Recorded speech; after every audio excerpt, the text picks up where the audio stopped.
बिस्मिल्लाहिर्रहमानिर्रहीम। अस्सलाम वालेकुम। मैं हूं माया खान और मैं हूं शाहज़ेब अहमद और आप देख रहे हैं सुबह सवेरे पाकिस्तान यूट्यूब पे बराह रास्त। प्रोग्राम के आगाज़ में कल की तरह जिस तरह शाहज़ेब भी बाहर आप लोगों के लिए अपडेट्स बहुत सारी इकट्ठी कर लाए हैं और वो भी आपसे शेयर करेंगे। लेकिन शाहज़ेब कल भी आगाज़ ऐसा हो रहा था कि अब समझ नहीं आ रहा था कैसे स्टार्ट करें प्रोग्राम का, किस दिल के साथ करें जो हमारा वीकेंड गुजरा। और आज भी हम देखें तो कल देखें किस तरीके से बैरून मुल्क और अंदरून मुल्क लोगों ने जो है वो दिल खोल कर इमरान खान साहब के टेलीथॉन में हिस्सा लिया। बिल्कुल, हम देख रहे हैं मुल्क भर में इस वक्त सैलाब मुतासरीन की इमदाद जारी है। मुख्तलिफ जो ऑर्गेनाइजेशंस हैं वो भी कोशिश कर रही हैं, NGOs भी काम कर रही हैं। साथ में हमने ये भी देखा कि इमरान खान साहब ने कल टेलीथॉन की जिसमें 500 करोड़ रुपए जमा किए गए हैं। अंदरून मुल्क और बैरून मुल्क मुकीम पाकिस्तानियों ने 5 अरब से ज़ायद रुपए की जो रकम है उसका ऐलान किया है। इसके साथ साथ इमरान खान साहब ने यह भी कहा कि इस वक्त पाकिस्तान में बहुत बड़ा इम्तिहान है, सैलाब की वजह से पूरा मुल्क मुतासर है और हमने फैसला किया कि पूरा पाकिस्तान मिलकर इस इम्तिहान से खास तौर पर लड़ेगा, सामना करेगा। माया सामना करेगा। वाकई में हर इस बड़े चैलेंज के बाद पाकिस्तान दोबारा अपने अल्हम्दुलिल्लाह एक वाकई में एक बहुत बड़ी एक पाकिस्तान को ब्लेसिंग है अल्लाह की तरफ से कि जितने भी मुश्किल पहले अगर जलजले आए हैं या 2010 की बात करें हम उस वक्त सैलाब आया है, पाकिस्तान फिर जो है वो जुड़ गया। लेकिन इस बार शाहज़ेब कल कुछ फैक्ट्स एंड फिगर्स शेयर किए थे हमारे साथ, फ्रूट एंड वेजिटेबल्स जो उसकी डिपार्टमेंट के और उसकी कम्युनिटी के हमारे साथ जो रहनुमा मौजूद थे, उन्होंने बड़ी कुछ फैक्ट्स फिगर्स शेयर किए। अगर आप कहें तो मैं आपके साथ शेयर भी कर लेती हूँ। उन्होंने कहा देखें अभी तो बड़ा फेजेस हैं, अभी तो अक्टूबर तक पानी उतरेगा, ठीक है। अगर अक्टूबर तक पानी उतरेगा, जो कि अब मॉनसून अगर रुका तब, जब अक्टूबर तक पानी उतरना शुरू होगा तो उसके 90 दिन चाहिए आपको किसी भी क्रॉप को उगने में और काटने में। बिल्कुल। उसके बाद जो बीमारियां और चीजें और जो ताफुन और जिस तरीके से जानवर और तमाम चीजें एक साथ मिल गई हैं, अभी जमीन के अंदर क्या उगेगा आपको ये भी नहीं पता कि जो पहली फसल आएगी वो किस तरह की होगी। यानी कि ये 3-4 महीने पे बाद एटलीस्ट जाएगी। जनवरी के 2023 जनवरी फरवरी में आप उम्मीद रखें कि पहली क्रॉप आएगी, यानी कि आप 15-20 दिन बाद ना उम्मीद रखिएगा कि पाकिस्तान से आपको क्रॉप मिलेगी। अभी जो आ रही है वो ईरान से इधर उधर से जो ये बड़ी अलार्मिंग सिचुएशन है। ये इस बात का इशारा कर रही है कि आने वाले 4-5 माह बहुत मुश्किल हो सकते हैं पाकिस्तान के लिए, क्योंकि जिस तरह बताया जा रहा है कि 80 या 70% आपकी अगर फसल जो है वो तबाह हो गई है तो उसके बाद एक महंगाई की लहर आएगी और खासतौर पर महंगाई की लहर में फिर एक तो ऑलरेडी मुल्क मुतासर है, फिर मुतासर होगा। एग्जैक्टली कहते हैं अगर डिमांड 1000% है तो सप्लाई सिर्फ 10% होगी। ये जहन बना के बैठ लें। तो हमारे जो हैं रिपोर्टर्स भी हमें कल अपडेट कर रहे थे, क्योंकि बलूचिस्तान से आने वाला जो सैलाबी रेला है उसके हवाले से भी कहा जा रहा है कि सिंध में तबाहकारियां जारी हैं और हम देख भी रहे हैं इस वक्त मुसलसल आपको अपडेट भी कर रहे हैं। इसके साथ साथ खैरपुर नातन शाह समेत सैकड़ों देहात ज़ेरे आब आ गए हैं। गोड सनाउल्लाह खोसो के करीब 100 फीट ऑफ फीट और सांगड़ में 50 फीट चौड़ा शगाफ पड़ने से दर्जनों देहात के जो रिहायशी हैं वो नकल मकानी करने पर मजबूर हैं। और हम देख रहे हैं कि मुख्तलिफ हाईवेज पर माया लोग आकर जो है वो रिहाइश पजीर है, वो कोशिश कर रहे हैं कि वहाँ जो उनके गाँव, अब जाहिर है पूरे गाँव डूब गए हैं तो उनके पास कोई जगह नहीं है ठहरने की, रात गुजारने की, और खासतौर पर जब सर पे छत नहीं है, खाने को कुछ नहीं है, तो ऐसे में लोग बड़े परेशान है। अपने मवेशियों को लेकर वो हाईवेज पे बैठे हुए हैं। बिल्कुल, हम मुख्तलिफ कल जगहों पर ये देख रहे हैं। अभी आपने देखा रास्तों में क्या सूरत हाल आपको नजर आई? बिल्कुल माया, ओवरऑल जब हम हाईवे देख रहे हैं खासतौर पर सिंध का, क्योंकि हम जिक्र भी कर रहे थे बार बार और हमारे नुमाइंदगान भी बता रहे थे कि जिस तरीके से मुख्तलिफ गांव बह गए हैं पूरे, तो अब लोगों के पास और कोई चॉइस नहीं थी, क्योंकि एक हाईवे ही है जो थोड़ा हाइटेड होता है, लोग वहां पर आ जाते हैं और फिर उन तक इमदाद भी पहुंचाई जाती है, उनके अंदर तक ट्रक्स भी नहीं जा सकते, राब्ता सड़कें बह गई हैं। तो इस वक्त सिर्फ हम ये भी देख रहे हैं कि पाकिस्तान एयरफोर्स जो है और पाकिस्तान आर्मी भी कोशिश कर रही है कि हेलीकॉप्टर्स के जरिए लोगों तक राशन पहुंचाया जाए, कुक्ड फूड पहुंचाया जाए, शेल्टर दिया जाए, क्योंकि ये एक आपके पास वाहिद ऑप्शन है। जो लोग उन गाँव से या उन जगहों पर फंसे हुए जहां से वो हाईवेज की तरफ नहीं आ सकते, मेन रोड की तरफ नहीं आ सकते। बिल्कुल। अच्छा शाहज़ेब, हमारे नुमाइंदा 92 न्यूज के मुख्तलिफ जो मौजूद हैं, कल सिब्बी से भी मौजूद थे, कल सजावल से भी मौजूद थे, अभी इस वक्त दोनों हमारे साथ मौजूद हैं एक साथ, और हमारे साथ इसद कादिर लाशारी साहब और जनाब इसद शरीफ से अब हमें अपडेट करेंगे मोहम्मद आसिफ। दोनों से पूछते हैं इस वक्त उनके जो इस वक्त स्पॉट्स हैं जहां वो वहां पर मौजूद हैं, एरियाज में क्या उसकी अपडेट है। जी हमारे साथ कादिर लाशारी साहब मौजूद है, आपको आवाज आ रही है? कल से अब तक की सिचुएशन में क्या फर्क आया, क्या अपडेट है? जी कादिर साहब।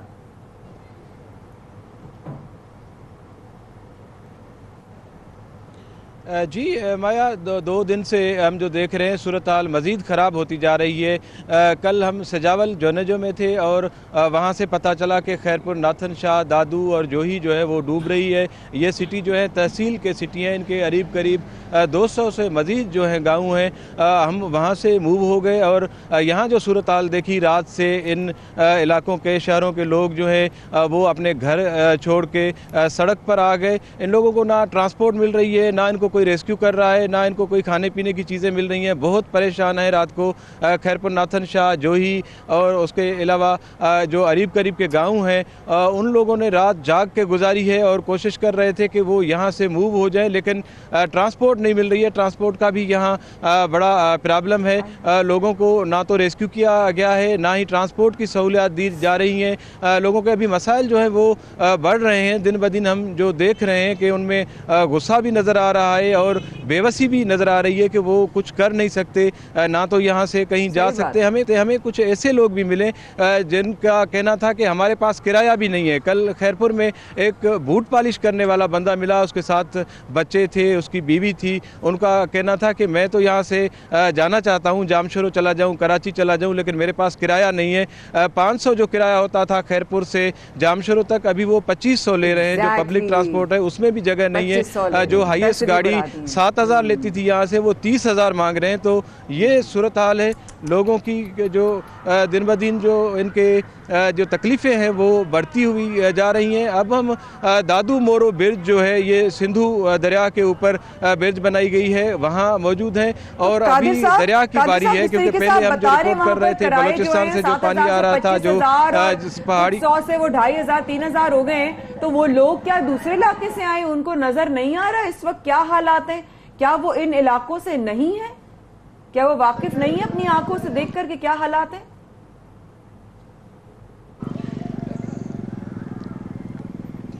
देखें, जो नौसरबाज सोच होती है वो कभी भी इस तकलीफ़ को नहीं देखती। लोग तो तकलीफ़ में ब्याज भी देते हैं। तो ये सूरत हाल हमें ऐसी नज़र आ रही है।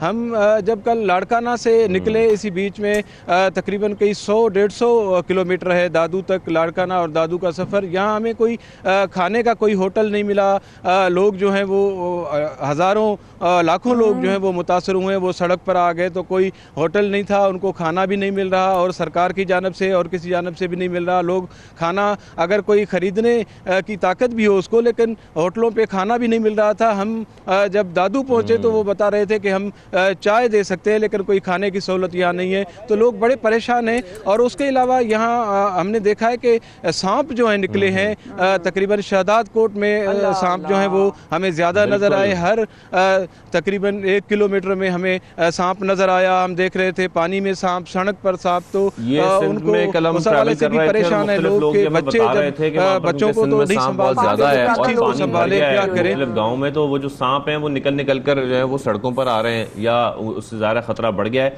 हमारे नुमाइंदे तोसा शरीफ से भी मोहम्मद आसिफ हमारे साथ मौजूद है, उनसे भी बात कर लेते हैं। मोहम्मद आसिफ, आप मुझे बताइएगा तोसा शरीफ में इसमें क्या सूरत हाल है और जो मुतासरीन है उनकी क्या इस वक्त सूरत हाल है, इस हवाले से भी अपडेट कीजिएगा।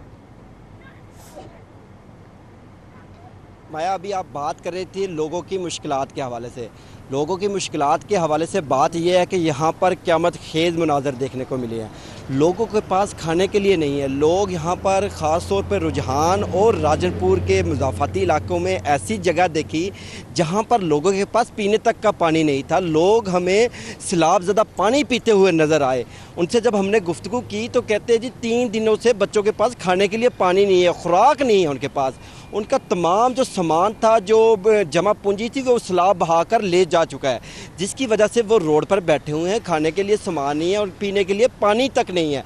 रात की सूरत हाल ये होती है कि लाइट नहीं है इन इलाकों में, क्योंकि ज़ाहिर बात है बिजली का निज़ाम भी दरम बरम हो चुका है। पानी 8-8, 9-9 फुट यहाँ पर खड़ा है। तो बिजली का निज़ाम दरम बरम होने की वजह से वो लोग सड़कों पर आ चुके हैं। अब सड़कों पर सूरत हाल ये है कि एक तो पानी की वजह से हबस हो चुकी है, दूसरी शदीद गर्मी दिन भर रहती है। तो ना तो वो कहते हैं हम रात में सुकून से बैठ सकते हैं कैंपों के नीचे, ना दिन में सुकून से रह सकते हैं। बच्चे पूरा दिन रोते रहते हैं, मुख्तलिफ बीमारियों में मुब्तला हो रहे हैं, ख़ास तौर पर छोटे बच्चों में डायरिया की बीमारी, क्योंकि ज़ाहिर बात है खुराक अच्छी नहीं है तो डायरिया की बीमारी बहुत फैल रही है, जिसम पर खारिश होना शुरू हो चुकी है बच्चों के। ये आलम हमने देखा, क़यामत खेज़ आलम देखा। तोसा शरीफ की बात करें तो इस वक्त मैं तोसा शरीफ के शुमाली नाड़ी शुमाली के इलाके में मौजूद हूँ। यहाँ पर भी क़यामत खेज़ मनाज़र है। मेरा कैमरामैन दिखा सकता है, ये बस्ती है और बस्ती का आलम ये पानी अभी ये गुज़श्ता तकरीबन कोई 15 दिन से ज़्यादा पानी यहाँ पर खड़ा है, पानी खड़ा है। बस्ती की हालत ये है, देखना चाहिए खस्ता हो चुकी है, लोगों के मकानात गिर चुके एरिया। अल्लाह अकबर, उफ जी, यही माया यही दिखा रहे थे हम कि ये मनाजर देखें, आपको देख के लगेगा कि ये बस्ती में अभी भी पानी है। ये तकरीबन 3 फुट तक का पानी है। लोगों के घर मकानात की हालात ये है कि उनकी जो बेस होती है मकानात की, जब हम बनाते हैं तो बेस हमेशा मजबूत बनाई जाती है और बेस गिरने की वजह से घर तबाह हो चुके हैं। ये सिर्फ एक बस्ती नहीं है, तोसा शरीफ की तकरीबन 250 से ज़ायद बस्तियां बनती है।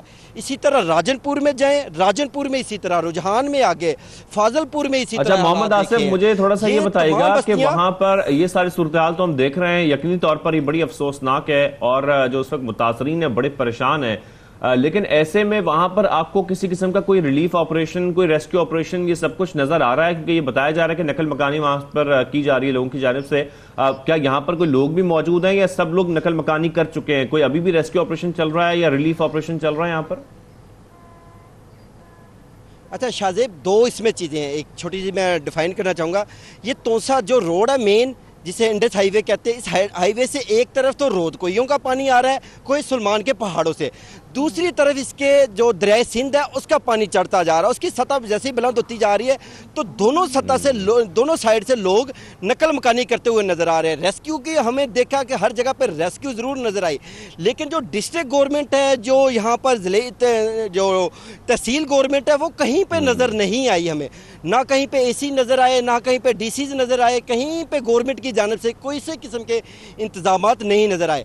NGOs मुखैर हजरात की जानब से अमदाद ज़रूर की जा रही है, 92 न्यूज़ फाउंडेशन भी जैसे राशन पहुँचा रहा है, लेकिन ये राशन, इतने लोग बेरोज़गार है यहाँ पर, तकरीबन कोई लाखों लोग बनते हैं, सैकड़ों की बस्तियाँ ये बेरोज़गार है, लोग सड़कों पर बैठे हुए हैं। अब आलम ये है, उनके पास खाने पकाने का सामान नहीं है, एक तो ये चीज़ होगी। दूसरा, वो पकाएं कैसे पकाएं, बर्तन नहीं है उनके पास यहाँ पर लकड़ियां नहीं है, इसलिए बार-बार कहा जा रहा है कि फूड वहां तक पहुंचे या वहां पर खाना ले जाकर पकाकर उनको दिया जाए। दूसरी बात ये कि हम नोट कर रहे थे जब हम अभी हाईवे पर ट्रैवल कर रहे थे कि वहां पर जो इमदाद माया पहुंच रही है वो हाईवे तक ही पहुंच रही है, क्योंकि जो आगे गाँव में लोग बसते हैं वहां तक कोई रास्ता ही नहीं जाने का। तो वहाँ हाईवे पे तो लोगों को मिल रहा है सारा राशन, ये सब कुछ मिल रहा है, ज़ाहिर है उनको मिल भी सकता है क्योंकि तमाम टीम्स वहां तक पहुंच सकती है, लेकिन उससे आगे कैसे तक पहुंच सकते हैं वो, क्योंकि लोग तो अभी तक फंसे हुए हैं, स्टक हैं। बहुत शुक्रिया कादिल शाही साहब, मोहम्मद आसिफ साहब हमारे साथ आप थे, आपने हमें अपडेट किया। नुमाइंदा 92 न्यूज़, अपना बहुत ख्याल रखिएगा, बीमारियों से बचिएगा,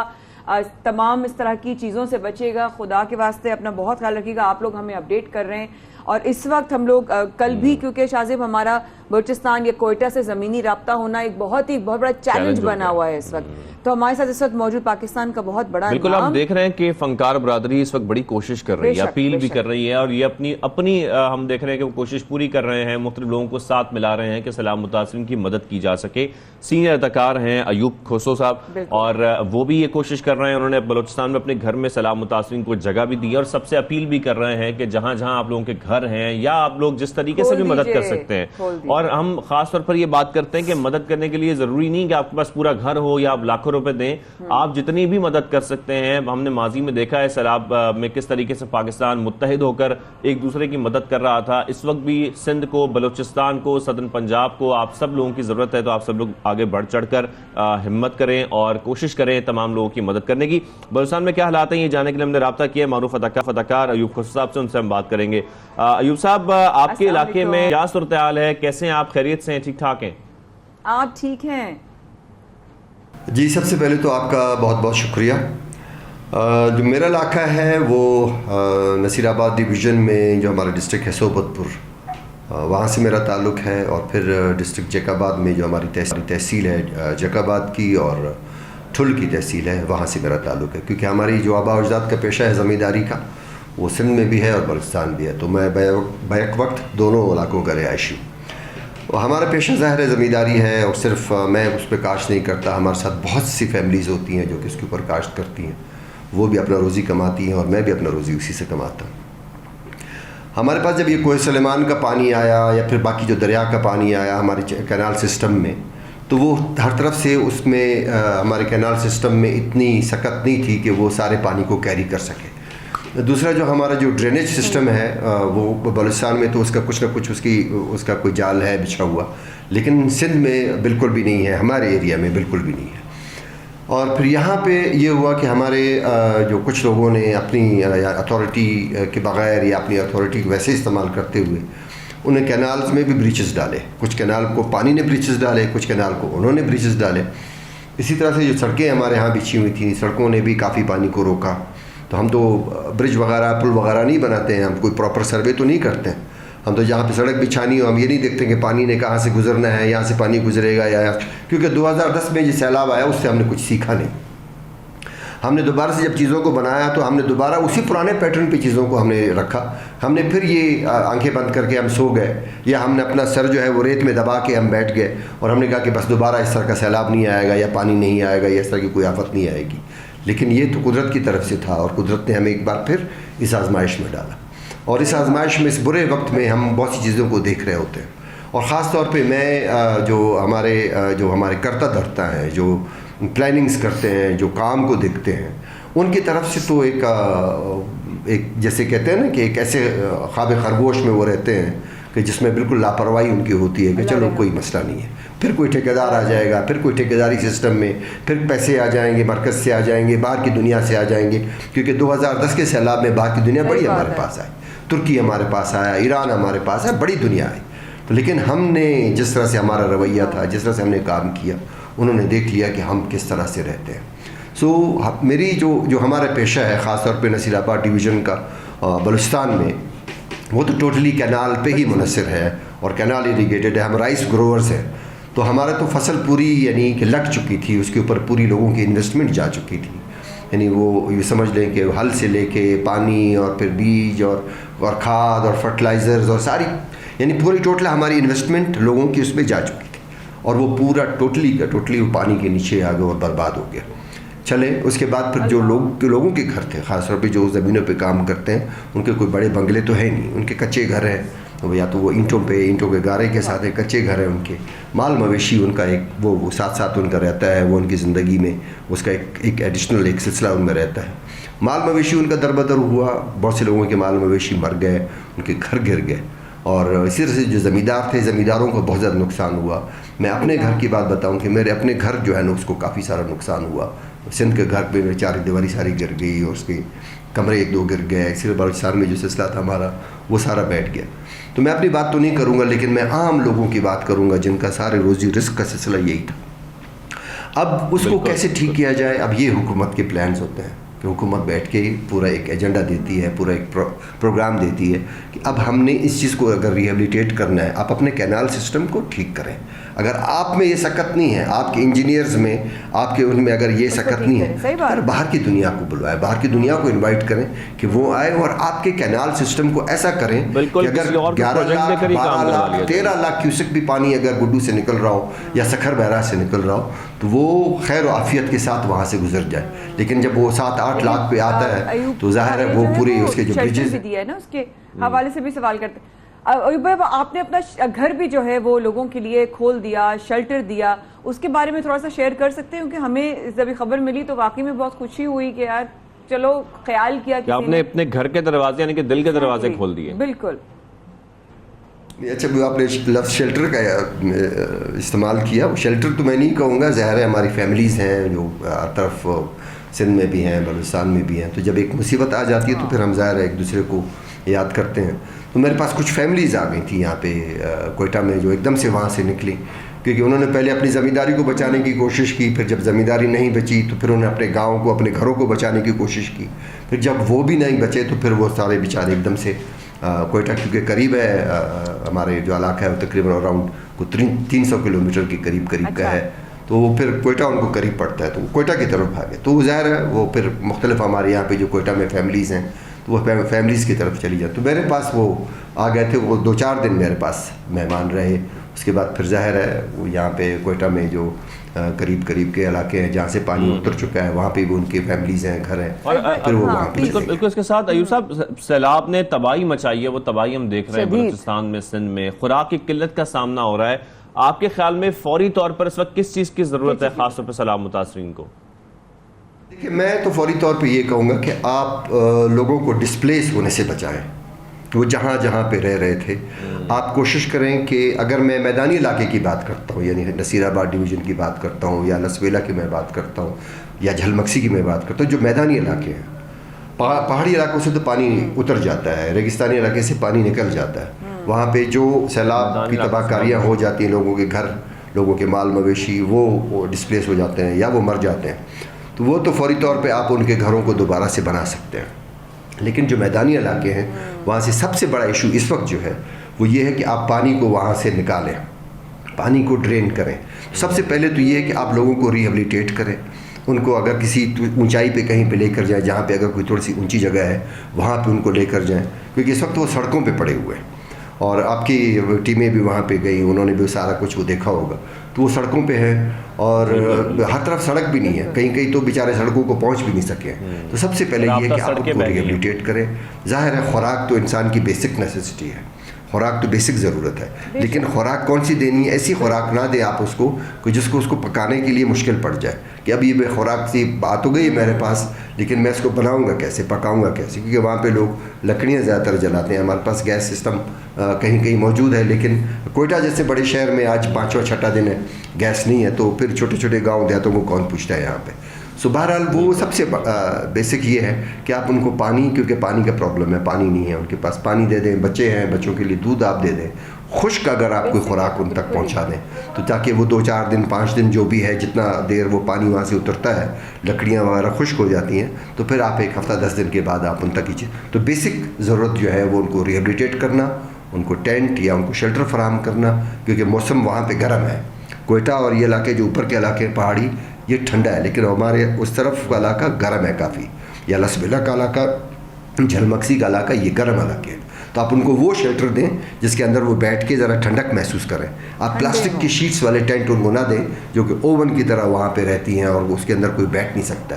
तो ज़रा इस चीज़ का ख्याल रखें कि अगर आप जिस इलाके में जो चीज़ भेज रहे हैं वो उस इलाके के एटमॉस्फेयर के मुताबिक, इस तरह जिस तरीके से रेस्क्यू ऑपरेशन आपने जिस तरह से पॉइंट आउट किया ना अयूब भाई, ये बड़े ज़रूरी और बड़ी बारीक डिटेल्स हैं। अगर इनको इग्नोर किया तो उल्टा और नुकसान होना शुरू हो जाएगा, लोगों को तकलीफ होगी जिनकी हम राहत के लिए कर रहे हैं। और वो ये भी सही कह रहे हैं कि इनको डिस्प्लेस करने के बजाय वहीं पर फैसिलिटेट किया जाए, वो मुश्किल है लेकिन वो ज़्यादा बेहतर है। वो इस वक्त तो यही जरूरी है ना। तो obviously I think ground realities पता होना इसलिए भी बहुत जरूरी है कि हम तो दूर बैठे, हम फिक्रमंद हैं। तो जो रेस्क्यू ऑपरेशंस हो रहे हैं भाई, उससे आप कितने मुतमईन हैं जिस तरीके से रेस्क्यू एहलकार काम कर रहे हैं, ये ऑपरेशंस हो रहे हैं, उसके बारे में आप क्या कहेंगे?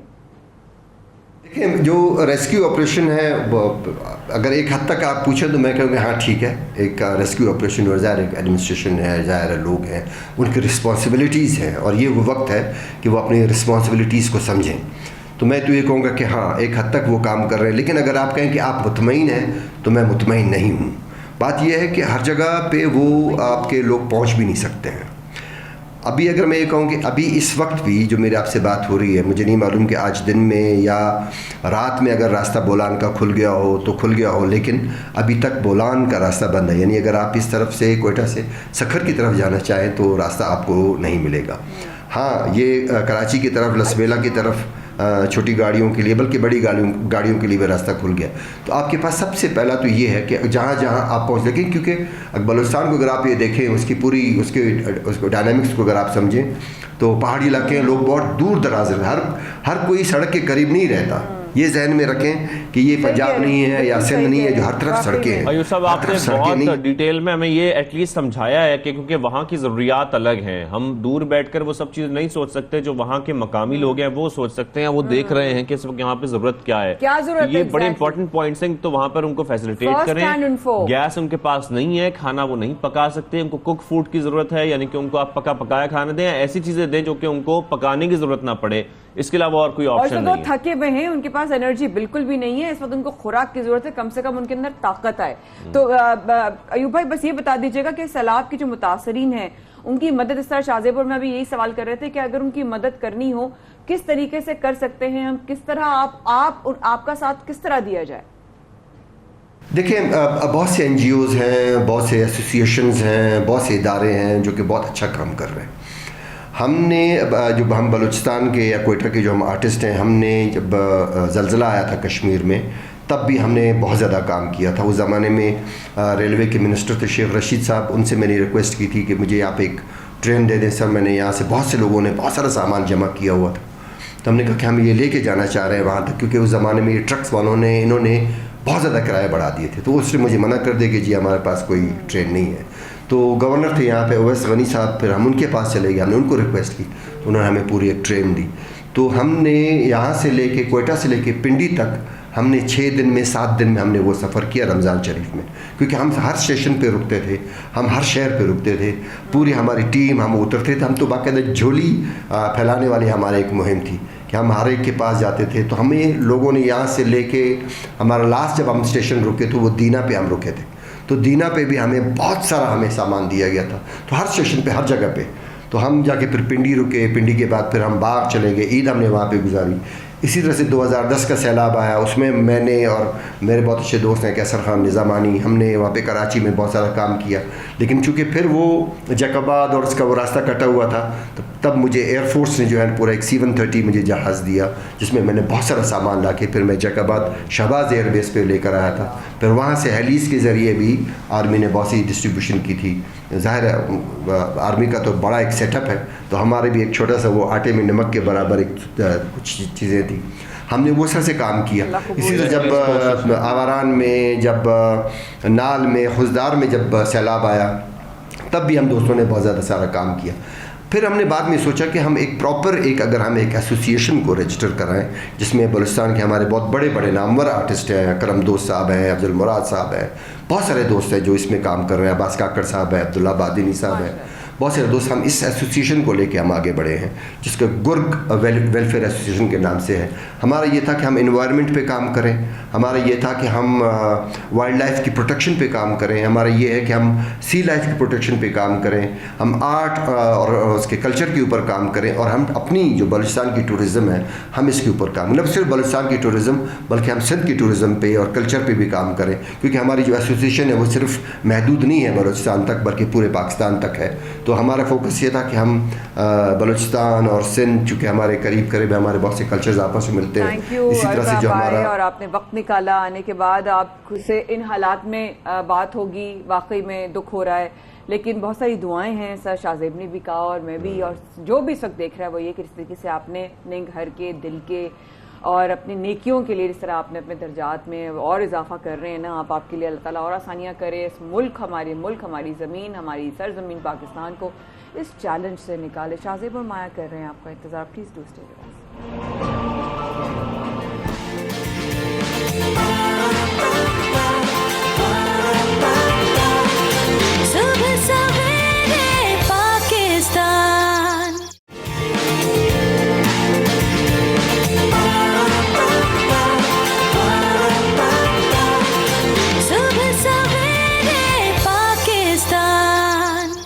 सबसे पाकिस्तान में शाहजेब और माया के साथ रहने का बेहद शुक्रिया। अब बहुत सारे पहलू हैं जिसका आपको बताना, जो आपके सामने हक़ाइक़ लाना हमारा फ़र्ज़ है।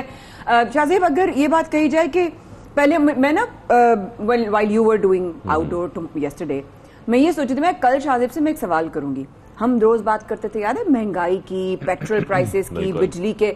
अब मैं कही थी शाहजेब से, कहूंगी शाहजेब अब तो कुछ अरसे बाद, अभी तो हमें रिकवरी का जो फेज है हम उससे कैसे निकलेंगे? टूरिज्म इतना बड़ा, हमारा केपी का टूरिज्म हमने कितना कवर किया है अपने शो में। मतलब हमारा एग्रीकल्चर बहुत मुतासर हुआ, हमारा टूरिज्म मुतासर हो रहा है, और ऑलरेडी क्योंकि हमारे यहाँ बेरोजगारी और महंगाई के मसाइल हैं, उसमें भी किस हद तक इजाफा होगा इसका हम सिर्फ अंदाजा लगा सकते हैं। हालिया सैलाबी रैलों ने सयाती मकामात को शदीद मुतासर किया है। स्वात के होटल रैलों की जद में आए और हमने उसकी वीडियोस देखी। आप सब ने यकीनी तौर पर देखी होंगी किस तरीके से पूरे पूरे होटल्स बह गए हैं। अब साथ में कई सयाहती ऐसी मकामात हैं जहां पर जो रास्ते हैं वो उखड़ गए हैं या टूट गए हैं। बाकायदा पूरी रोड्स, हमारे कुछ दोस्त हैं जो कि स्वात में रहते हैं, उन्होंने कल मुझे फुटेजेस भेजी, वीडियोस भेजी।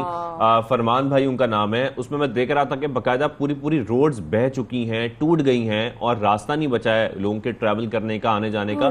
तो ऐसे में लोग कितने परेशान है इसका हम अंदाजा लगा सकते हैं। ये जो फेज है ना, इस फेज से निकलने में हमें कितना वक्त लगेगा। जिस तरह कल मैंने फ्रूट एंड वेजिटेबल के जो रहनुमा थे उनसे जब बात की, उनके एसोसिएशन थे कि हमारे कितने फेजेस होंगे कि हम एग्रीकल्चर की तरफ वापस एक अपने जरा पैरों पे दोबारा खड़े होने की मजबूती समझ सकते हैं। अब टूरिज्म का जो इतना बड़ा नुकसान हुआ, इस तरह बता रहे हैं, बिल्डिंग्स जिस तरीके से पूरी चीजें बह गई लोगों की, उनकी आंखों के सामने उनके स्पॉट्स गिर गए। लोग कुमराट के एरिया में जो अल्लाह का शुक्र है रेस्क्यूज हो गए, वो कितने लोग कहां फंसे हुए। अब इस फेज से हमें निकलने में शायद कितना टाइम लग जाएगा। बिल्कुल कितना टाइम लग जाएगा। खैर पख्तूनख्वा के बहुत सारे ऐसे इलाके हैं जो कि सैलाब की जद में आए हैं और मुतासर हुए हैं।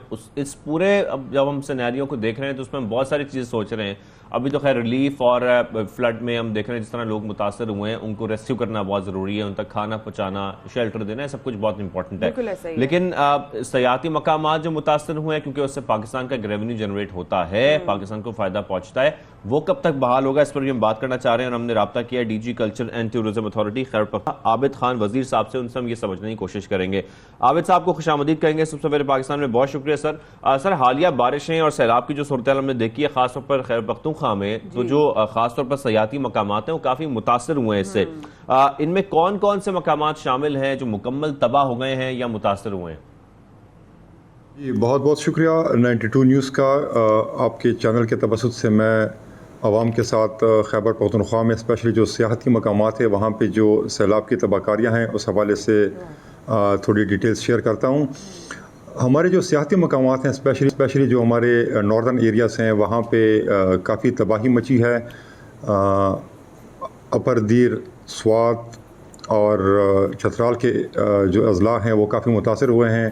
अपर चतराल में ब्रोगल वैली, शंदूर, मस्तूज, और आप लोअर चतराल में आएँ तो जो कैलाश वैली है वो उससे काफ़ी मुतासर हुई है। दीर में कुमराट वाली साइड जो कि काफ़ी मशहूर है टूरिज़म के हवाले से, वहाँ पे नुकसान काफ़ी ज़्यादा हुए हैं। और स्वात के एरियाज़ जो हैं, स्वात में स्पेशली जो आप मदियन से आगे का बहरीन से फिर आगे जाके कलाम, ये पूरी स्ट्रेच है जहाँ पे शदीद किस्म के नुकसान हुए हैं। और गवर्नमेंट उसमें लगी है, काफ़ी रिलीफ की एक्टिविटीज़ अभी चल रही हैं। पाक फ़ौज, प्रोविंशियल गवर्नमेंट और जितने भी हमारे ज़िली इदारे हैं वो अभी मसरूफ़ हैं रिलीफ की एक्टिविटीज़ में। बताइएगा कि जिस तरह सैलाब के दौरान सयाही मकामात जिस तरह हम बात कर रहे हैं टूरिस्ट स्पॉट्स में, किस तरीके से वहाँ पर रेस्क्यू ऑपरेशंस ने काम किया, और साथ साथ क्या टूरिज्म पुलिस के जवान भी इस रेस्क्यू ऑपरेशंस में जो है वो मौजूद थे, शामिल थे? जी ये बाकी एरियाज़ और टूरिज़म के जो एरियाज़ हैं उसमें काफ़ी फ़र्क होता है, क्योंकि जो टूरिस्ट एरियाज़ हैं वहाँ पे ज़्यादातर बाहर के लोग होते हैं। फिर जब इस तरह की कोई आफत आती है तो उनको फिर पता नहीं चल रहा होता कि हम कहाँ जाएं, कैसे रेस्क्यू और रिलीफ के लिए कैसे लोगों को हम कांटेक्ट करें, किससे बात करें। तो उस हवाले से फिर हमने बड़ी स्पेशल इसमें कोऑर्डिनेशन की है। ज़िला इंतज़ामिया, प्रोविंशियल गवर्नमेंट और वहाँ पे जो हमारे पाक आर्मी के फॉर्मेशंस हैं, तो उन बड़ी कोऑर्डिनेटेड एफर्ट्स की हैं। पख्तूनख्वा में हेडक्वार्टर लेवल पे यहाँ पे चीफ मिनिस्टर सेक्रेटेरिएट में सेल कायम है, इसी तरह PDMA का सेल है जो कि ओवरऑल कोऑर्डिनेशन कर रहे हैं। और ज़िले लेवल पे फिर deputy commissioner is the overall coordinating body, जहाँ पे फिर हमारे जितने भी इदारे हैं रिलीफ और रिहेबिलिटेशन के, वो उनके साथ कोऑर्डिनेशन में होते हैं। टूरिज़म पुलिस एडिशन है जो कि अभी नई बनी है, लेकिन इस दफ़ा उन्होंने काफ़ी ज़्यादा लोगों को सपोर्ट किया वहाँ पे, और रिलीफ की एक्टिविटीज़ में, रिहेबिलिटेशन की एक्टिविटीज़ में। वो लोकल्स हैं, वो ट्रेंड हैं और काफ़ी हद तक उन्होंने लोगों को सपोर्ट किया है।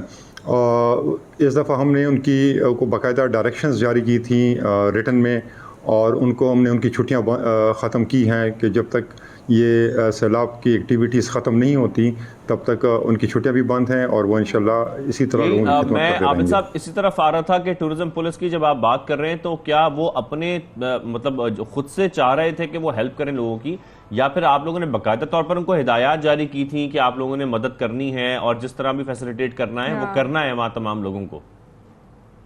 जी बिल्कुल, जिस तरह बाकी इदारों को हुई थी इसी तरह टूरिज़म पुलिस को भी हमने बाकायदा रिटन में इंस्ट्रक्शंस जारी की थी कि वो बाकी इदारों बाकी इंतज़ामिया के साथ उनके शाना बशाना लोगों को रिलीफ प्रोवाइड करें।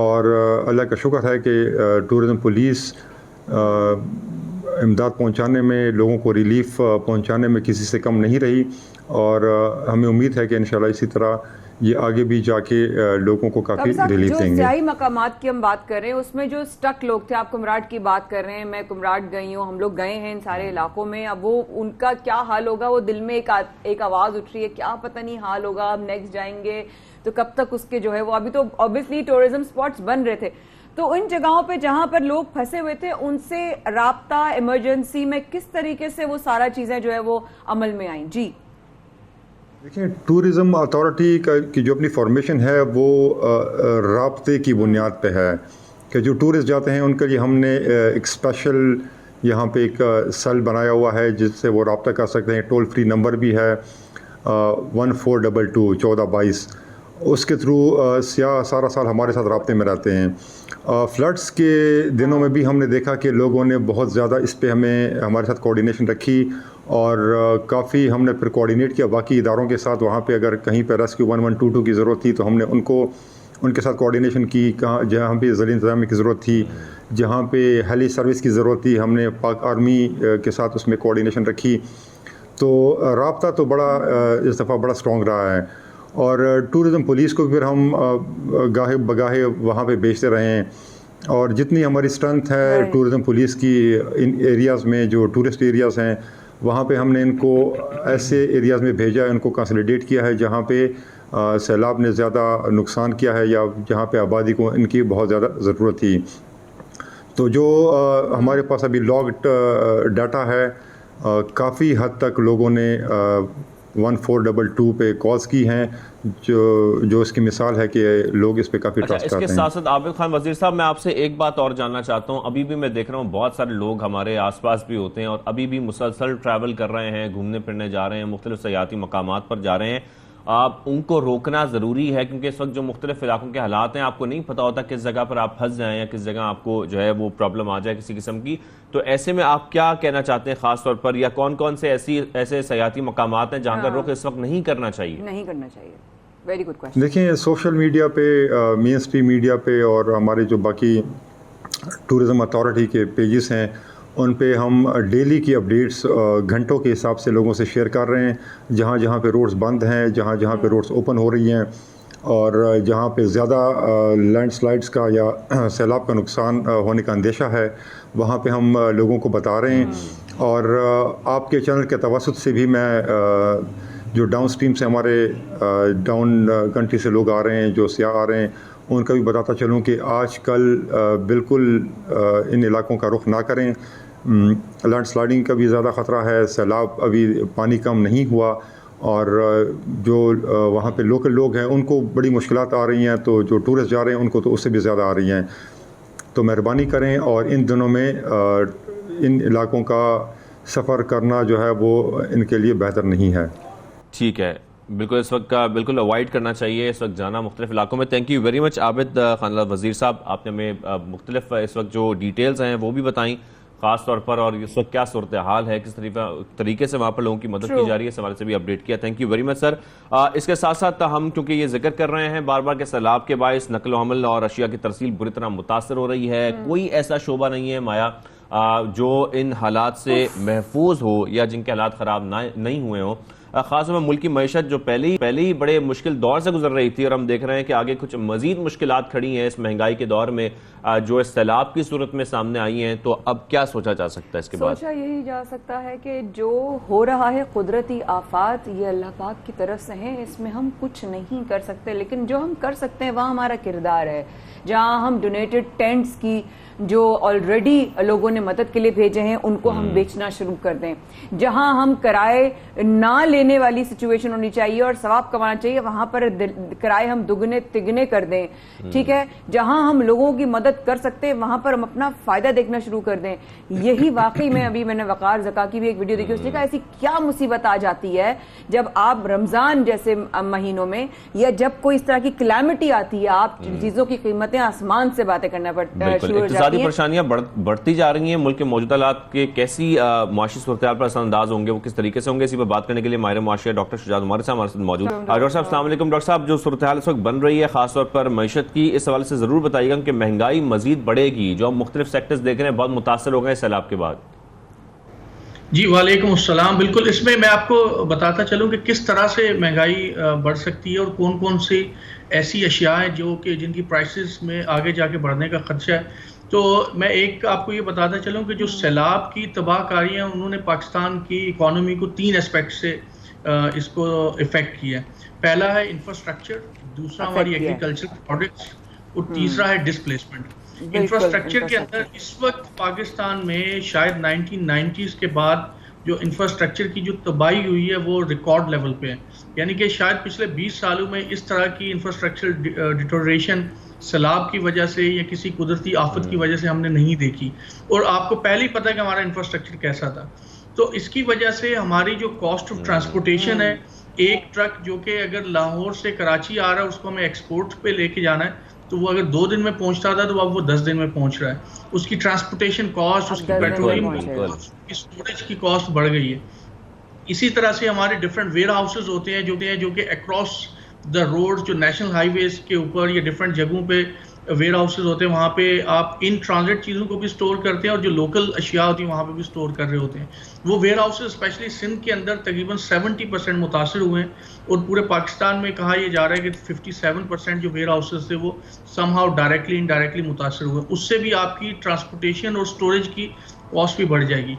अब इसके साथ एक और जो बड़ी अहम बात है वो ये कि पाकिस्तान में इस वक्त मैं ये समझता हूँ कि दिसंबर में या नवंबर में वीट का एक बहुत शदीद बहरान आ जाएगा, क्योंकि वीट जो हमने स्टोर की थी वहाँ पे फ्लड का जाने की वजह से तकरीबन वो 80-90% वीट खराब हो चुकी है। ये ना सिर्फ सिंध में बल्कि जो दूसरे पाकिस्तान के इलाके हैं वहाँ पे भी मैं ये समझता हूँ कि गवर्नमेंट की यहाँ पे एक इनएफिशिएंट स्टोरेज स्ट्रेटजी थी। उन्होंने वीट को खुले आसमानों तले गंदम को स्टोर किया हुआ था, जिसकी वजह से जो सैलाब का पानी आया, जो बारिशों का पानी आया, उसने वीट को इस हद तक मुतासिर किया कि 70-80% स्टोर्ड जो गंदम है वो अब खाने के काबिल नहीं रही है। तो आप ये देख लीजिए भाई, कल मेरी बात हो रही थी उनसे वेजिटेबल एंड फ्रूट एसोसिएशन के सरबराह से, वो यही बात कर रहे थे। उन्होंने कहा था कि आप अभी जनवरी फरवरी 2023 तक एक्सपेक्ट करें कि जी पहली फसल आएगी, वो भी खाने वाली होगी, इस्तेमाल करने वाली होगी, यानी उसकी गारंटी नहीं है, बशर्ते कि अक्टूबर से पानी नीचे उतरना शुरू हो। तो यानी कि शुजात भाई 10-15 दिन, 2 हफ्ते, 2.5 हफ्ते के बाद तो हमारे पास जो बेसिक्स जो है हमारे पास मुहैया वो भी नहीं होंगी, यानी कि महंगाई फिर बढ़ेगी बहुत ज्यादा। मसला ये है कि हमारे पास गंदम को उसको आगे के लिए कल्टीवेट करने के लिए लैंड भी अभी तैयार नहीं है। अब उसके ऊपर पानी खड़ा है, तो इसका मतलब ये कि अभी हमारे पास शॉर्टेज हो जाएगी और ये शॉर्टेज खुदा न खास्ता 2023 के आखिर तक जा सकती है। तो मैं ये समझता हूँ अभी से ही गवर्नमेंट को इंपोर्ट के हवाले से या गंदम की सफिशिएंसी के हवाले से स्टेप्स लेने चाहिए। और जो दूसरी एग्रीकल्चर प्रोडक्ट्स हैं, बिलखुसूस जिसमें बात हो रही है आपके ऑनियन, प्याज की, जो दूसरी हमारी जो बुनियादी अशिया है, टमाटर की आपने पहले ही देख ली कितनी प्राइसेस बढ़ गई हैं, वेजिटेबल की जो प्राइसेस हैं उनकी वो इंक्रीज हो चुकी है। तो मेरा ख्याल ये है कि गवर्नमेंट को अभी से ही इनके अल्टरनेटिव स्ट्रैटेजीज अडॉप्ट करनी होगी, वरना आप देखिए कि आइंदा चंद महीनों में हम ये प्रोग्राम कर रहे होंगे कि इनकी इतनी किल्लत क्यों हो गई और प्राइसेस आसमानों को क्यों छूने लगी हैं, अगर गवर्नमेंट ने इसको वो प्रॉपर्ली नहीं किया। तो एक और चीज मैं आपको अर्ज कर दूं कि जो जिसके ऊपर अभी गवर्नमेंट का बहुत ज्यादा फोकस नहीं है, वो डिस्प्लेसमेंट की वजह से जो आपकी बेरोजगारी और जो आपकी जो माशी और मशरती मसाइल पैदा होंगे, शायद उनकी तरफ गवर्नमेंट की अभी इतनी तवज्जो नहीं है। लेकिन जो लोग सैलाब से इफेक्ट होकर डिफरेंट शहरों का रुख कर रहे हैं या जो डिफरेंट इलाकों में जा रहे हैं, तो वहां पे अब उनके पास रोजगार नहीं है। तो उसके लिए भी गवर्नमेंट को कुछ ऐसी स्ट्रैटेजी करनी होगी, उनको आप मदद करें या जो भी करें, ताकि वरना उन लोगों को अगर खाने के लिए नहीं मिलेगा तो अल्टीमेटली क्राइम उनके पास एक ऐसा वाहिद रास्ता बचेगा, वो अपनी सर्वाइवल के लिए वो लोगों की छीना झपटी इस तरह के मामला ना शुरू हो जाएं। इरशाद भाई, वही वाली बात है, आपने जो सद बात की है सद और एक और गहरी सोच देकर चला गया। थैंक यू सो मच माहिर माशिया डॉक्टर शुजात मुबारक हमारे साथ मौजूद थे और वो साथ बात सही कह रहे हैं शाहज़ेब कि कुछ दिन बाद यही हो रहा होगा कि ये बहरानी क्यों हो रही है। बिल्कुल, आप जो अभी जिक्र कर रही थी कि अब लैंड नहीं है, तो जब लैंड नहीं होगी तो फिर ज़ाहिर है हम ये एग्रीकल्चर सेक्टर में काफ़ी नुकसान देख रहे हैं और फिर इससे खाने की किल्लत पैदा हो सकती है, खुराक की किल्लत पैदा हो सकती है मुल्क भर में। अभी तो सिर्फ सैलाब जो मुतासर इलाके हैं इससे वहाँ पर ये बात की जा रही है, लेकिन मुल्क भर को इसका सामना करना पड़ सकता है। यहाँ पर छोटी सी ब्रेक लेते हैं, ब्रेक का वापस आते हैं, कुछ मजीद सेगमेंट्स हैं जो प्रोग्राम का शामिल कर रहे हैं।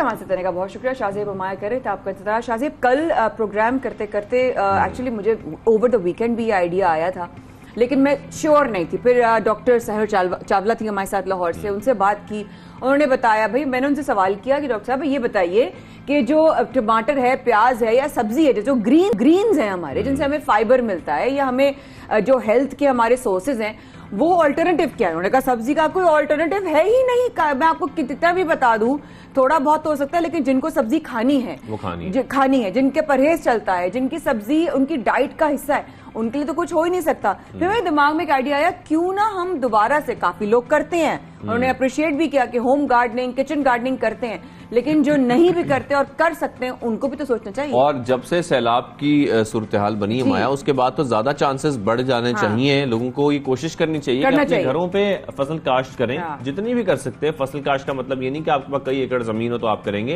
आपके पास जितनी जगह अवेलेबल है, चाहे आपके पास गमले अवेलेबल हैं, आप ये गार्डनिंग, जिसको किचन गार्डनिंग कहते हैं, आप ये कर सकते हैं। लेकिन कौन सी ऐसी सब्जियां हैं जो घर पर उगाई जा सकती हैं, ये आज हम आपको बताएंगे, यानी कि हमारे एक्सपर्ट आपको बताएंगे, क्योंकि काश्त का दौरानिया भी आपको देखना चाहिए कि कितना हो सकता है, कौन सी ऐसी सब्जियां जो घर पर उगाई जा सकती हैं। तो हमारे साथ ये मामला समझने के लिए है kitchen gardening expert Nasreen Shekhani साहिबा। अस्सलाम वालेकुम नसरीन जी, बहुत शुक्रिया प्रोग्राम में आने के लिए, आपने वक्त निकाला। आपके किचन गार्डन की जो है वो कुछ हम फुटेज भी देख रहे हैं, देखकर तसल्ली भी हो रही है कि अल्हम्दुलिल्लाह ये जो आपने किया हुआ है, ये पॉसिबिलिटी है, आपको तजुर्बा है, तो अब आप गाइड हमें कर सकती हैं कि हम किचन गार्डन किस तरह कर सकते हैं। घर में जगह कम हो, वो कौन कौन सी चीजें हैं जो हम घर में जो है वो ग्रो कर सकते हैं। जी नसरीन जी। वालेकुम अस्सलाम और बहुत शुक्रिया आपका मुझे यहाँ बुलाने का। हम घर में तकरीबन सारी सब्जियाँ गमलों में लगा सकते हैं, ज़रूरी नहीं है हमारे पास ज़मीन हो। मैंने चारों तरफ यहाँ गमलों में हर सब्ज़ी लगा के रखी है। इसमें आप टमाटर, हरी मिर्चें, लीमू, प्याज, आलू, बैंगन, गोभी, जो भी चाहें आप अपने गमलों में लगा सकते हैं। अगर आपके पास थोड़ी जगह है, आपके पास सिर्फ बैल्कनी है और आपके पास धूप आ रही है, तो फिर आपको कोई चीज़ रोक नहीं सकती सब्जियां लगाने के लिए। आप गमलों में पालक भी बहुत आसानी से लग जाती है, पालक तो बहुत जल्दी हो जाती है। आप अपने देखें कि आपके घर में कितने लोग हैं, उस हिसाब से आपको एक सब्ज़ी इस किस्म की लगाएं कि आपके घर के लोगों को वो चीज़ बाहर से ख़रीदनी ना पड़े। आप जैसे पालक के गमले लगाते हैं, 3-4 लगा लें, आपकी एक टाइम की सब्ज़ी 2 टाइम की सब्ज़ी हो जाएगी। टमाटर के गमले लगाते हैं तो 2 या 3-4 टमाटर के पौधे लगाएं कि आप एक टाइम में आपको बाहर से लेने ना पड़े वो चीज़। धनिया भी लगा सकते हैं, हरी मिर्ची भी लगा सकते हैं। टमाटर हो गए, हरी मिर्च हो गई, धनिया पुदीना हो गए। ये कितने दिन में, फर्ज करें अगर आज मैं प्लांट करती हूँ, मैंने किए हुए, मैं टमाटर तो किया था, हरा धनिया पुदीना तो नॉर्मली लोग कर ही लेते, लेकिन इनको वैसे भी उगने में कितना टाइम लगता है, ये जरा भी बताइएगा। देखिए, अगर आप धनिया लगाते हैं तो कम से कम आपको 20 से 25 दिन तो लगेंगे, क्योंकि वो जब छोटा सा उगेगा, बीज से लगेगा, वो बड़ा होगा, उसके बाद आप इसको हार्वेस्ट कर सकते हैं। वो 2-4 दिन में नहीं हो सकता है। टमाटर को भी कम से कम 40 से 50 दिन लगते हैं आपको लगाने के बाद आपको टमाटर मिलेंगे। पालक ऐसी सब्जी है जो आप लगाएंगे जो मेरे ख्याल से 2-3 हफ्ते में आपको मिलेगी, लेकिन उसको भी 2-3 हफ्ते लगेंगे। कोई ऐसी सब्जी नहीं है कि आप लगाएं और आप बोलें 4 दिन में मुझे मिल जाए, तो वो नहीं मिल सकती है। आपको उनका ख्याल करना लाजिम है, जिस तरह हम छोटे बच्चों का ख्याल करते हैं। इनको ख्याल करेंगे आप तो वो फिर आपको 3-4 महीने 5 महीने तक फल देता रहेगा। अच्छा नसीम साहिबा, अक्सर लोग ये शिकायत करते नजर आते हैं कि घरों पर कोई चीज़ उगाई जाती है तो कीड़े लग जाते हैं और वो ख़राब हो जाते हैं पौधे। ये बड़ा प्रॉब्लम है। फिर कुछ ऐसे लोग जो कि फ्लैट्स में रहते हैं, अपार्टमेंट्स में रहते हैं, खासतौर पर जब हम कराची की बात करते हैं तो उन लोगों के लिए बड़ी परेशानी होती है। उनके घरों में जगह इतनी नहीं होती क्योंकि वो ज़ाहिर है इंडोर प्लांटेशन तो कर नहीं सकते, तो उनको बैल्कनीज में ऐसी जगहों पे एडजस्ट करना पड़ता है। बिल्कुल। तो ऐसे लोगों के लिए आपकी क्या इंस्ट्रक्शंस हैं, या आज आप क्या कहना चाहती हैं कि वो क्या कर सकते हैं, उनके पास क्या ऑप्शंस हैं? इनके पास ये ऑप्शन है, अगर इनकी बालकनी में धूप आती है, देखिए कीड़े तो थोड़े बहुत हवा में हैं, वो पौधों पे लगते हैं। आपको ख्याल ये करना है कि जब वो लगना शुरू हो, आप इनका हर रोज़ देखें कि आपको कीड़े लगना शुरू हुए हैं, आप उसी वक्त शुरू से ही इनको बढ़ने ना दें। उनको इतना ना बढ़ने दें कि बाद में आपको पौधे ज़ाया करने पड़े। आपको नज़र आते हैं पौधे, आप उनकी दवाई, हरी मिर्चें लें, उनको पीस के पानी में भिगो के रखें और स्प्रे कर दें। लाल मिर्च लें, पानी में भिगो के रखें, स्प्रे, इसको आप छानें और स्प्रे बॉटल में डाल के स्प्रे कर दें। नीम के पत्ते हैं, नीम के पत्तों को उबालें, पानी में 10-15 मिनट पानी ठंडा हो जाए, उसमें थोड़ा पानी मिला के आप स्प्रे करते रहें। ये आप घर में भी कर सकते हैं। आपको ज़रूरी नहीं है कि बाहर से आप दवाइयाँ ख़रीदें, पेस्टिसाइड्स लें तो और आप उसके बाद अपने पौधों पे करें, फिर आप वही चीज़ खाती हैं। इसके बजाय आप घर से इसका इलाज कर सकती हैं बहुत आसानी से और बहुत जल्दी में, लेकिन आपको शुरू से करना है। आप कोई भी बीमारी को इतना ना बढ़ाएं कि वो आपको उसको फिर जो है ना बाहर के पेस्टिसाइड देने की जरूरत पड़े। आप अपने प्लांट्स को हर रोज़ एक टाइम पे पानी देते हैं। जी, केमिकल्स इस्तेमाल करने पड़े। आप ये घर से बहुत चीज़ें इस्तेमाल कर सकती हैं। लहसुन का पानी बना लें, लहसुन को पानी पीस के भिगो के पानी में या एक गर्म पानी में भिगो दें, कुछ घंटे ठंडा होने दें, उस पानी को स्प्रे कर दें। आपके हर किस्म के पौधे कीड़े मर जाते हैं। आपको जरूरी नहीं है केमिकल इस्तेमाल करना। बातें बता रही हैं वैसे आज। अच्छा नसरीन जी, आप ये बताएं मैम कि आप लोगों की मतलब करते भी हैं, आप लाइक लोगों की हेल्प भी करती हैं। लोगों को अगर कहीं लगाना हो तो आपकी कोई गाइडलाइन मिल सकती है या आप सिर्फ अपने पर्सनल बेसिस तक ही आप करती हैं? और अगर कोई चाहे आपसे रब्ता करना, जैसे कि मैं आई लव गार्डनिंग, अपनी अम्मा से असर लिया है मैंने, तो मुझे बड़ा शौक है कुछ ना कुछ उगाने का, तो अगर मैं आपसे रब्ता करना चाहूँ या कोई आम शहरी करना चाहे तो क्या आप उसकी रहनुमाई कर सकती हैं? जी बिल्कुल कर सकती हूँ। जी बिल्कुल कर सकती हूँ। और अक्सर पौधे जो हैं वो धूप की वजह से मुरझा जाते हैं। जी प्लीज कंटिन्यू। जी, आप पानी टाइम पे दें। अगर आप सुबह के टाइम पे पानी दे रहे हैं, स्पेशली आप पानी दें बहुत सुबह के टाइम पे, फजर से बाद या धूप निकलने से थोड़ी देर बाद ही, या तो फिर आप असर के बाद पानी दें जब आपकी धूप ख़त्म हो जाती है। जब बहुत धूप में आप पानी देते हैं वो पानी बहुत जल्दी इवेपोरेट हो जाता है, पौधों की जड़ों तक नहीं पहुंचता। तो कोशिश आपको ये करनी चाहिए कि सुबह 9-10 बजे तक आप पानी दे दें या शाम 4-5 बजे के बाद जब धूप कम होती है उस वक्त पानी दें। जड़ों में पानी जाएगा, पत्तों को पानी मिल जाएगा तो वो रिवाइव हो जाएंगे। बिल्कुल धूप के टाइम पे जब आप पानी देती हैं, पत्तों पे पानी देते हैं तो वो पत्ते जल जाते हैं पानी की वजह से और आपके पौधे खराब हो जाते हैं। अल्लाह, यानी कि सुबह दें या शाम के ठंडे टाइम में दें, लेकिन धूप जब तेज हो तो ना हो। नसीम जी, लोग आपसे रब्ता कैसे कर सकते हैं मुख्तसरन प्लीज हमें बताइएगा हमारी गाइडलाइन के लिए। मुझे कॉल कर सकते हैं और इसके अलावा भी अगर आप YouTube या Google चेक करें, आपको हर चीज़ वहाँ पे भी मिल जाएगी और आप मुझसे भी डायरेक्ट रब्ता कर सकते हैं। बहुत शुक्रिया नसीम जी, आपसे मिलकर रिसर्च आज़िम ने का बहुत इंफॉर्मेटिव सेशन, बहुत आपसे सीखने को बहुत मिला और हम आपको तकलीफ देते रहेंगे क्योंकि इस वक्त हमें, जिस तरह आपने बताया ना कि हमें एकदम से रातों रात नहीं कुछ उगेगा, 30 दिन 40 दिन, महीना 2 महीना लगेंगे मुख्तलिफ चीज़ों को। तो हमें इस वक्त आज से सोचना चाहिए कि हम आगे आने वाले दिनों में किस तरीके से अपनी सब्जी और अपने फल जो हैं जो घर में है वो हम उगा सकते हैं। थैंक यू सो मच हमारे साथ मौजूद किचन गार्डन से नसरीन जी हमारे साथ मौजूद थी। और अब प्रोग्राम में आगे चलते हैं और एक ऐसे घराने की, एक ऐसी फैमिली की बात करते हैं जहां पर सिर्फ कानून ही कानून है। और वो इसलिए है क्योंकि पेशावर में एक ऐसी फैमिली बसती है जो कि फैमिली के बारे में ये बताया जा रहा है कि वो कानून के सब माहिर हैं, यानी कि तमाम फैमिली मेंबर्स लॉयर हैं। और उनके फैमिली मेंबर्स कौन कौन है? उसमें वालदा भी हैं, वालिद भी हैं, 6 बहन भाई भी हैं, सब वकालत के शोबे से वाबस्ता हैं, सब वकालत से मुंसलिक हैं। और दिलचस्प बात यह है कि छुट्टी के दिन, जैसे हम तो कभी निकल जाते हैं वीकेंड एंजॉय करने, कभी कुछ और एक्टिविटी करने, लेकिन वो ये करते हैं कि घर की बातें करने के बजाय वो मुख्तलिफ केसेस डिस्कस करते हैं। कितनी अच्छी बात है वैसे, कितना जबरदस्त डिस्कशन होता होगा। मुझे लग रहा है जैसे कि एकदम से ना मैं अपने अब्बा और ताया मतलब वाले घर में ज़्यादा लगती होगी ये तो, क्योंकि मेरे ताया, मेरे अब्बा, सब लोग सारे लॉयर्स, तो वो सारे जब बैठते होंगे तो वो कितनी उनकी जो ना पढ़ी लिखी वाली बातें होती होंगी। हम तो बिल्कुल ही मतलब फारिग जैसे मेरे समझ में आ रहा है कि वो केस लड़ने का माहौल बन जाता होगा। मुझे लगता है मेरा ख्याल है जो उसका जो प्रोसिक्यूटर है ना उसमें यूं होना चाहिए, तो इस तरह की बातें होती होंगी ना। तो जनाब हमारे साथ मौजूद है यहाँ पर इस वक्त केसेस की बात करने वाली फैमिली पेशावर से एडवोकेट सैफुल्लाह मोहिब काका खेल की फैमिली से हमें ज्वाइन किया है advocate high court Mahwish Mohib Kaka Khel ने। अस्सलाम वालेकुम जी। वालेकुम अस्सलाम। कैसी हैं आप? खैरियत से हैं? अल्हम्दुलिल्लाह ठीक ठाक। आप कैसी हैं? मैं बिल्कुल ठीक हूँ। और सबसे पहले तो दुआओं के साथ कि पेशावर में और तमाम लोग आपके अपने खैर आफियत से होंगे, खैर की खबर होगी। साथ साथ एक दो नहीं, फैमिली के 8 के 8 लोग वकील हैं। इतनी क्या इंसाफ की लड़ाई थी? जी इसकी सबसे बड़ी वजह तो ये थी कि हम सबका अपना एक इंटरेस्ट था और हम सबकी जो रोल मॉडल है वो हमारे वालिद साहब हैं।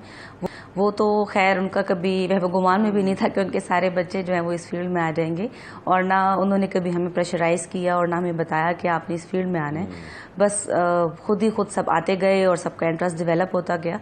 अदरवाइज़ जितने भी लोग हैं वो अक्सर कहते हैं कि आप लोग इस फील्ड में क्यों आए, आपको किसी और फील्ड में जाना चाहिए था।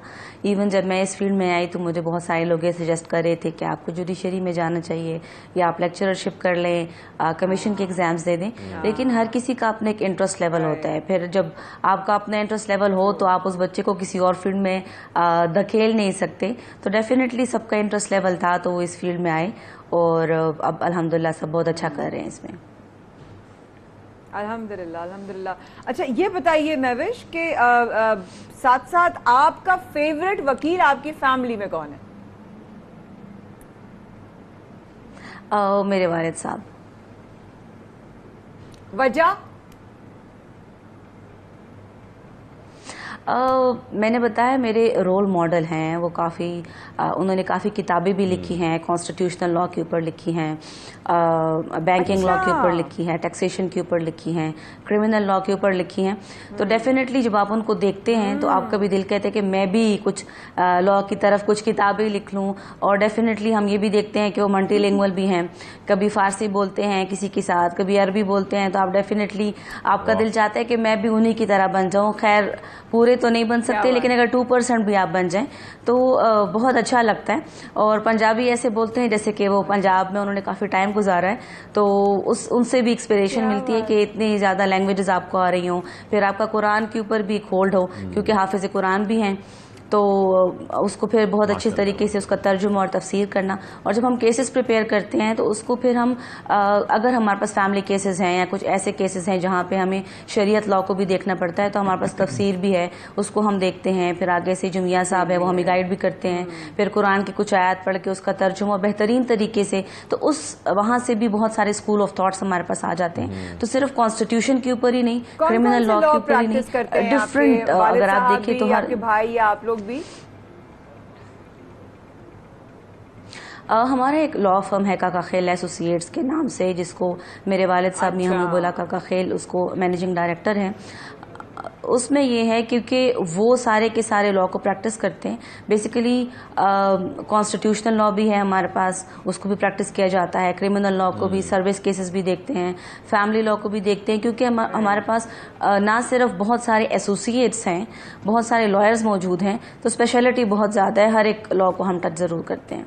बिल्कुल। अच्छा महविश, यहाँ पर ये जरूर बताइएगा, क्योंकि हम ये जिक्र कर रहे थे, ऐसा बहुत कम होता है कि कोई एक ही पूरी फैमिली किसी एक ही शोबे से मुंसलिक हो और सबका एक ही शौक हो, सबकी एक ही इंस्पिरेशन हो।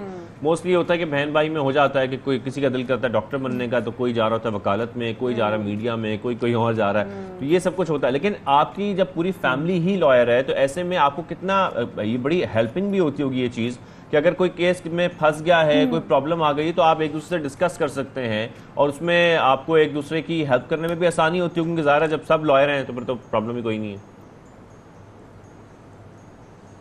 नहीं, बिल्कुल काफ़ी ज़्यादा हेल्प मिल जाती है। फिर ये कि हम अक्सर औक़ात डिस्कशन भी करते हैं, ऑफिस से जब घर जा रहे होते हैं तो डिस्कशन चल रही होती है, जब केसेस आते हैं तो एक दूसरे से डिस्कस भी करते हैं। केस नेचर का केस था, फिर आके हम एक दूसरे से ये भी बताते हैं कि इसके ऊपर ये केस लॉज मौजूद हैं, ये कानून भी इसके ऊपर एप्लीकेबल हो सकता है, ये सेक्शन ऑफ लॉज हैं। तो डिफरेंट फिर हम लोग आपस में जजमेंट्स भी शेयर करते हैं, क्योंकि हमारे पास अपने रजिस्टर्स मौजूद है जिसके ऊपर हर एक कानून के ऊपर डिफरेंट हमारे पास जजमेंट्स होती हैं।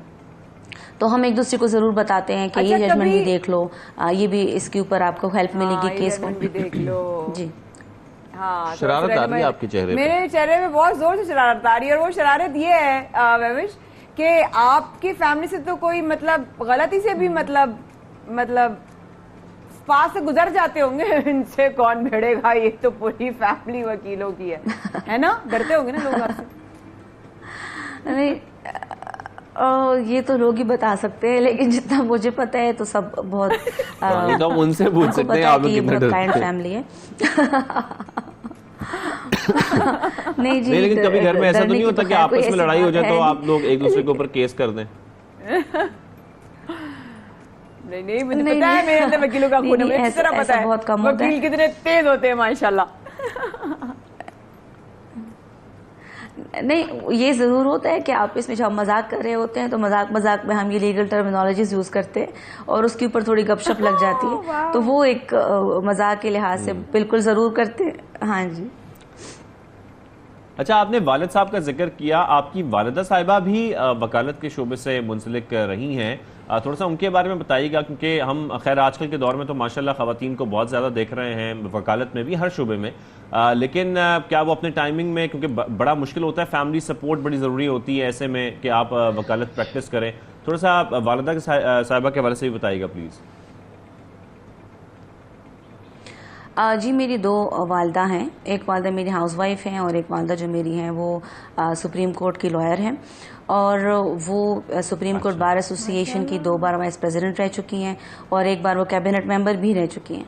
तो इस लिहाज से उनकी पॉलिटिकल एक्टिविटी भी रही है, और नीचे हाई कोर्ट में भी उन्होंने इलेक्शन कॉन्टेस्ट किया था वाइस प्रेसिडेंट का, तो उस लिहाज से फिर मेरी भी एक इंस्पिरेशन आई है कि मैं भी इलेक्शंस की तरफ थोड़ी बहुत आई, और मैंने फर्स्ट टाइम अभी जॉइंट सेक्रेटरी का इलेक्शन कॉन्टेस्ट किया, क्योंकि रेयरली हमारे पास ऐसी फीमेल लॉयर्स होती हैं जो किसी ऐसी पोस्ट के ऊपर इलेक्शन कॉन्टेस्ट करती हैं कि जो मेन पोस्ट होते हैं। नॉर्मली फीमेल को ऐसी वीक पोस्ट दे दिए जाते हैं जिसके ऊपर उनको कहते हैं कि आप आ जाएंगी, लेकिन जब अगर फॉर एग्जांपल प्रेसिडेंट की सीट है, जनरल सेक्रेटरी की सीट है, जॉइंट सेक्रेटरी की सीट है, उन पे फीमेल्स को ज्यादा इनकरेज नहीं किया जाता। वो चाहते हैं कि वो ऐसी सीट पे आए जो बहुत ज्यादा स्ट्रांग ना हो।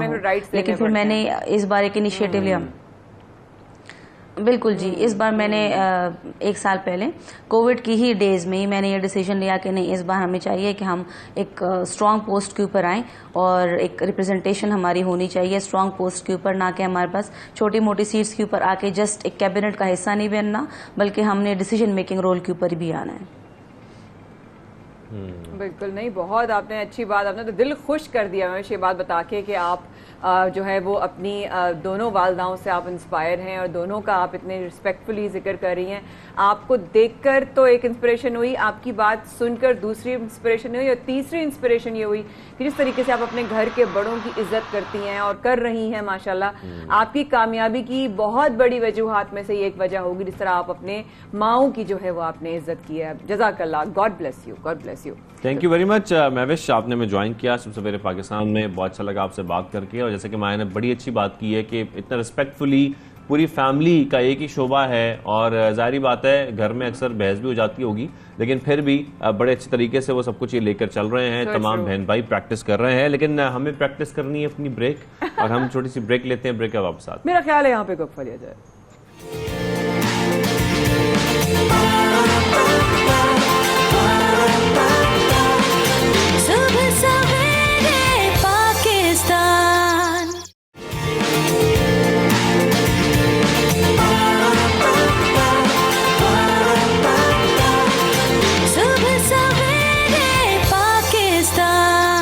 Welcome back. आप देख रहे हैं सबसे सवेरे पाकिस्तान, माया खान और शाहजेब अहमद के साथ। प्रोग्राम में आगे बढ़ते हैं, अगले सेगमेंट शामिल करते हैं। और हमने आपसे कहा था, नहीं कहा था शायद, कि हमने आपकी मुलाकात करवानी डॉक्टर से। जाहिर है हम जब खासतौर पर मुल्क में इस वक्त जो हालात देख रहे हैं, बेरोजगारी हो, परेशानियां हो, हालात महंगाई के हों, ऐसे में लोग ये कोशिश करते हैं खासतौर पर यहाँ के जो प्रोफेशनल्स हैं कि वो बाहर जाएं और बाहर जाकर नौकरी करें, यानी कि बैरून मुल्क जाकर नौकरी करें। लेकिन बहुत सारे ऐसे लोग हैं जो बैरून मुल्क नौकरी छोड़कर पाकिस्तान वापस आते हैं ताकि वो मुल्क में अपनी कंट्रीब्यूशंस दे सकें। बहुत बड़ी बात है जब आप मुल्क वापस आते हैं, और मेरा ख्याल है बहुत सारे माँ बाप ये सोचते हैं कि हमारा बच्चा अगर बाहर रह गया तो क्या होगा, लेकिन जब वही बच्चों में से कुछ बच्चे वापस आए मुल्क की खिदमत करने के लिए, इस वक्त जिस तरह से हमें खाने पीने की किल्लत है, इस वक्त मौसम जो है वो खराब है, बीमारियां, मेडिकल कैंप्स इस वक्त लगने की जरूरत है, खाने पीने की बेसिक अशिया जो है या ड्राई जो फूड इनटेक है वो जो उनको मिलना चाहिए, उसी तरीके से दवाइयां बहुत बड़ा एक ऐसा चैलेंज है जो जिसकी सबसे ज्यादा जरूरत पड़ेगी। लेकिन इस वक्त जो हमारे साथ एक्सपर्ट मौजूद हैं, कुछ कमाल काम जो है उन्होंने कर दिया है। एक बड़ी अच्छी वो बात कर रहे थे कि पाकिस्तान में अद्वियात बनाई तो जाती हैं लेकिन डिस्कवर नहीं की जाती, और इन डिस्कवरी से बहुत कम काम होता है, यानी कि बाकायदा तौर पर रिसर्च किया जाए।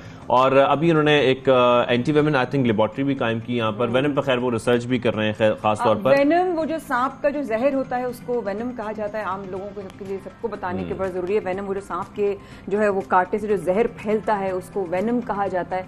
लेकिन वेनम की कैसे Shahzeb, how is it even possible? बिल्कुल, प्रोफेसर डॉक्टर मेहताब आलम साहब हमारे स्टूडियोज में मौजूद हैं, उनको कहते हैं। अस्सलाम वालेकुम सर, कैसे हैं आप? ठीक ठाक? वालेकुम सलाम, बहुत शुक्रिया आपने मुझे इस प्रोग्राम में मदऊ किया। डॉक्टर साहब, ये सच है जो हम अभी शाहजेब और मैं डिस्कस कर रहे थे? जी, आप लोग बिल्कुल सही कर रहे हैं, और आपने बहुत ही हॉट टॉपिक को अभी शो किया है, क्योंकि अभी सैलाब के मामलात हैं जिसमें हर साल जो है न्यूज़ आती हैं कि सैलाब ज़दगान को इतने स्नेक्स ने बाइट किया। क्योंकि सैलाब के हवाले से ये है कि ना सिर्फ इंसानों के घर मुतासिर होते हैं, तो हमारे जो और क्रिएचर्स हैं, जानवर हैं, उनकी भी जगहें जो हैं डिस्टर्ब होती हैं, तो वो रोड्स की तरफ आते हैं या लोगों की तरफ आते हैं।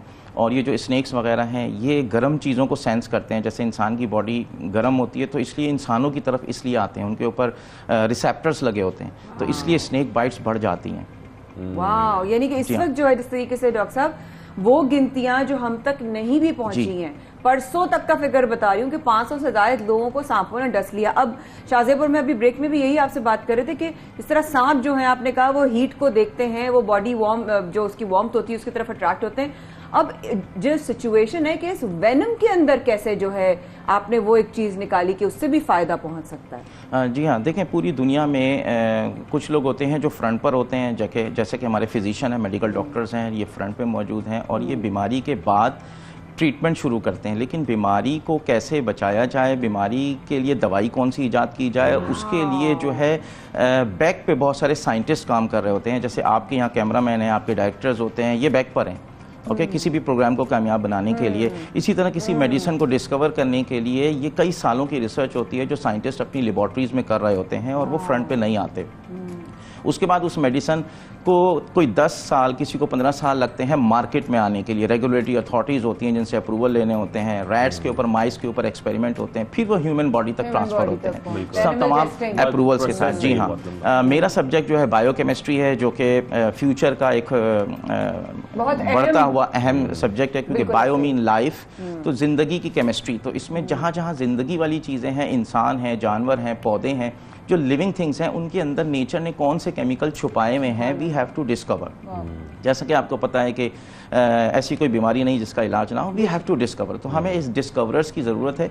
तो मैंने यहाँ पे वेनम का टॉपिक सेलेक्ट किया क्योंकि पाकिस्तान के वेनम की केमिस्ट्री पर कोई काम नहीं कर रहा। मैं हूँ, मेरे एक उस्ताद प्रोफेसर सैयद आबिद अली, हम मिलके ये काम कर रहे हैं और इंटरनेशनली हमने पब्लिकेशन की हैं। इसमें से हम different chemicals, different compounds discover करते हैं। इसकी लैब मैंने सेट की है। ये बड़ी इंपॉर्टेंट बात है कि आपने पहली बार पाकिस्तान में लेबोरेटरी, ये पहली बार वेनम केमिस्ट्री की लैब है। एंटी वेनम तो बनाई जाती है ऑलरेडी, ये एक डिफाइंड फार्मूला है जो कि NIH इसकी फॉर्मुलेशन करती है।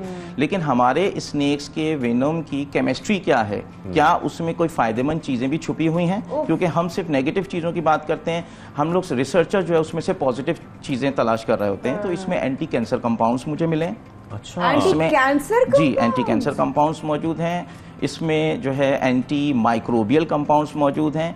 और वर्ल्ड हेल्थ ऑर्गेनाइजेशन ने कुछ अरसे पहले वेबसाइट पे दिया था कि पाकिस्तान में एंटीबायोटिक रेजिस्टेंस बढ़ती जा रही है। तो इस रेजिस्टेंस का मतलब ये है कि WHO ने साइंटिस्ट को कहा कि आप नए एंटीबायोटिक डिस्कवर करना शुरू कर दें। साइंटिस्ट जो है आगे 10 से 20 साल बाद जो होने वाला होता है उसके लिए काम कर रहा होता है। तो हमें इंस्ट्रक्शंस आई, हम लोगों ने काम शुरू किया, तो अब हम न्यू डिस्कवरीज कर रहे हैं। तो आप ये कह रहे हैं डॉक्टर साहब कि वेनम के अंदर कैंसर से बचने की भी और एंटीबायोटिक्स के अलावा में तो उसका भी ऑल्टरनेटिव आ सकता है? जी, ऑल्टरनेटिव मौजूद हैं और दुनिया में वो आ चुके हैं, क्लिनिकल ट्रायल्स में मौजूद हैं। पाकिस्तान से डिस्कवरी सबसे पहले ये मैंने की है, हमारी लैब ने की है और वो इंटरनेशनली पब्लिश है। अब उसको ड्रग में कन्वर्ट करना इट्स अनदर प्रोसेस, ठीक है।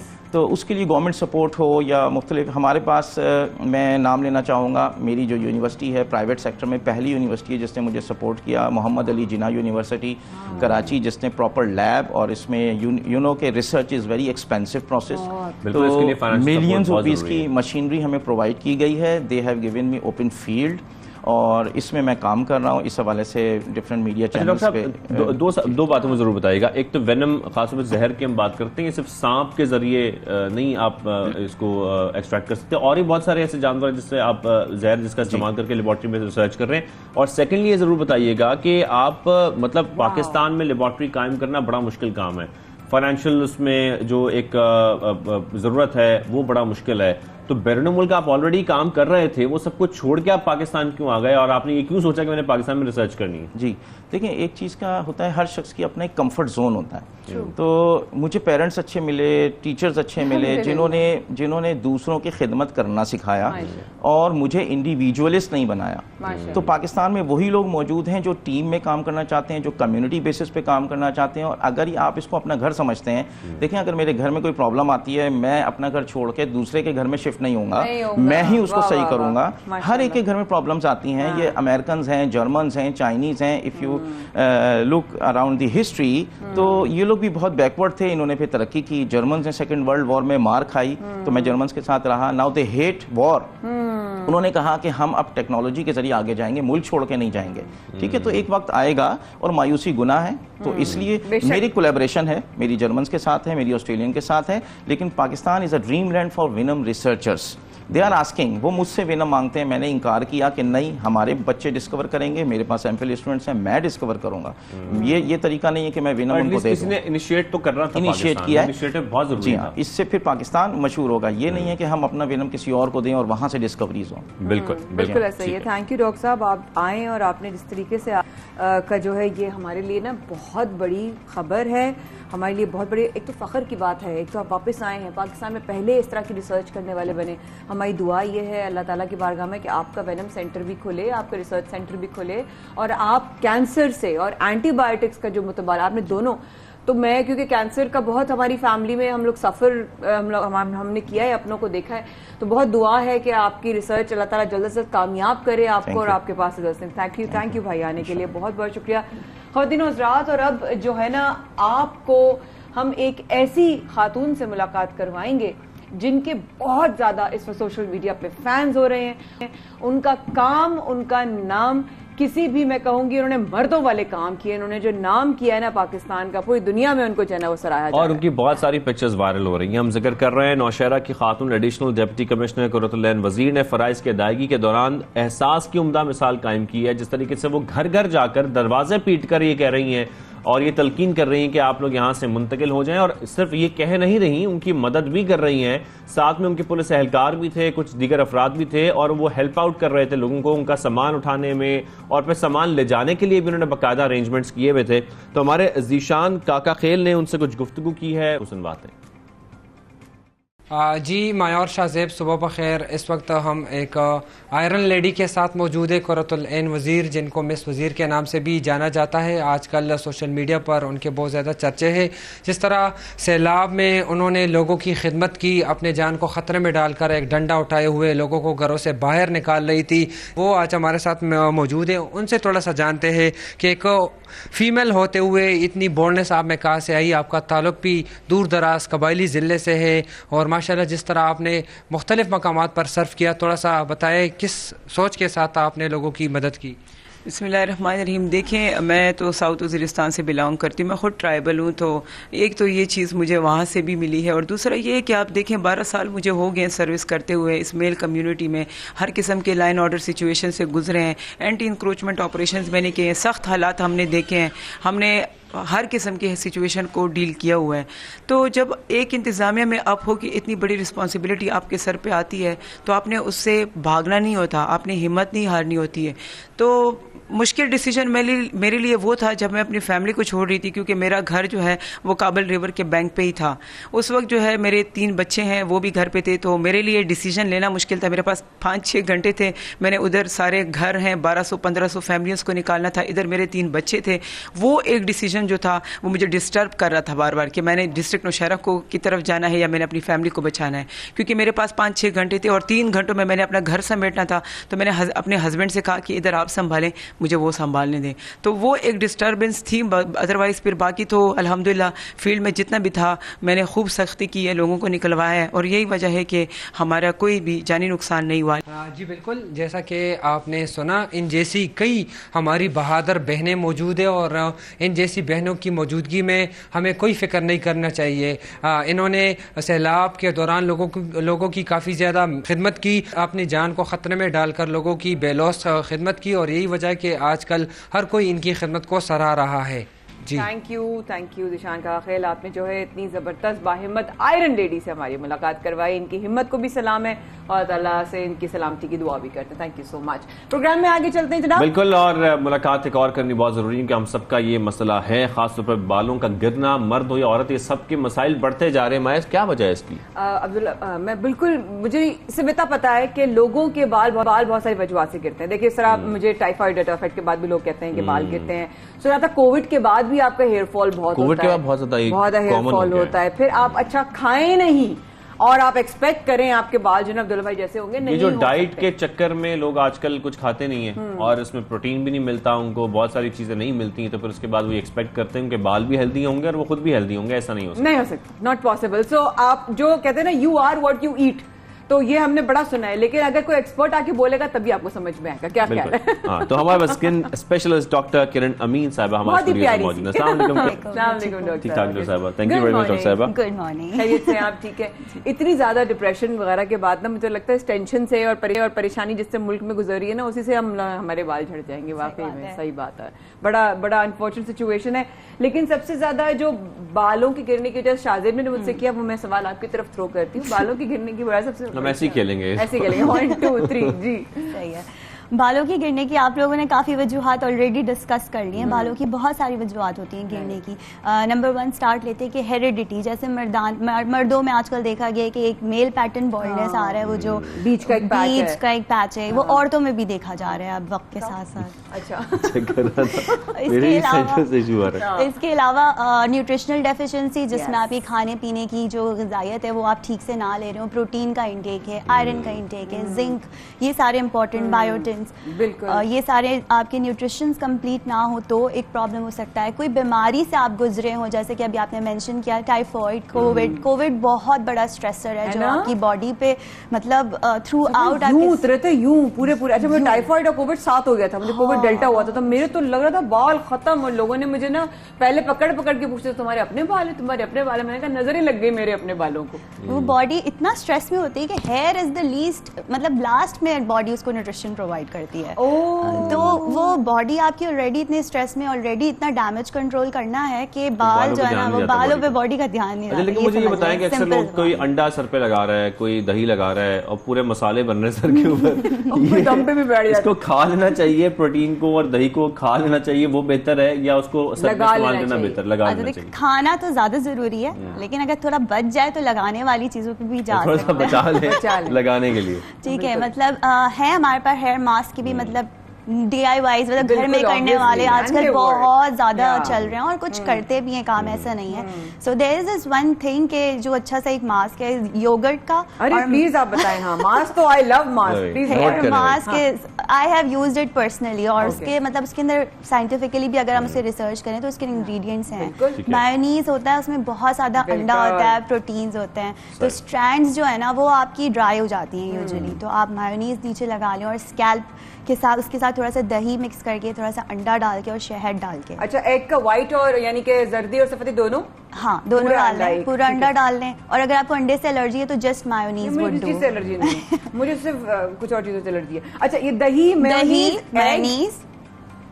मायोनीज, एग एंड थोड़ा सा honey and a little bit of olive oil. ये सब कुछ हमने मिक्स करना है, मिक्स करना, अच्छा सा पेस्ट बना के थोड़ी देर हेयर आप लगा लें बालों पे अपने, डैम्प करें थोड़ा सा पानी से, फिर उसमें लगा लें। तो मिकदार इनकी बराबर डॉक्टर साहब होनी चाहिए? देखिए, दही और मायोनीज तो इतना ज्यादा हो कि आपके पूरे बाल कवर हो जाए, ठीक है। और फिर 1 चम्मच आपने हनी डाल दिया और 2 चम्मच आपने ऑलिव ऑयल डाल दिया। खाने के, चाय के?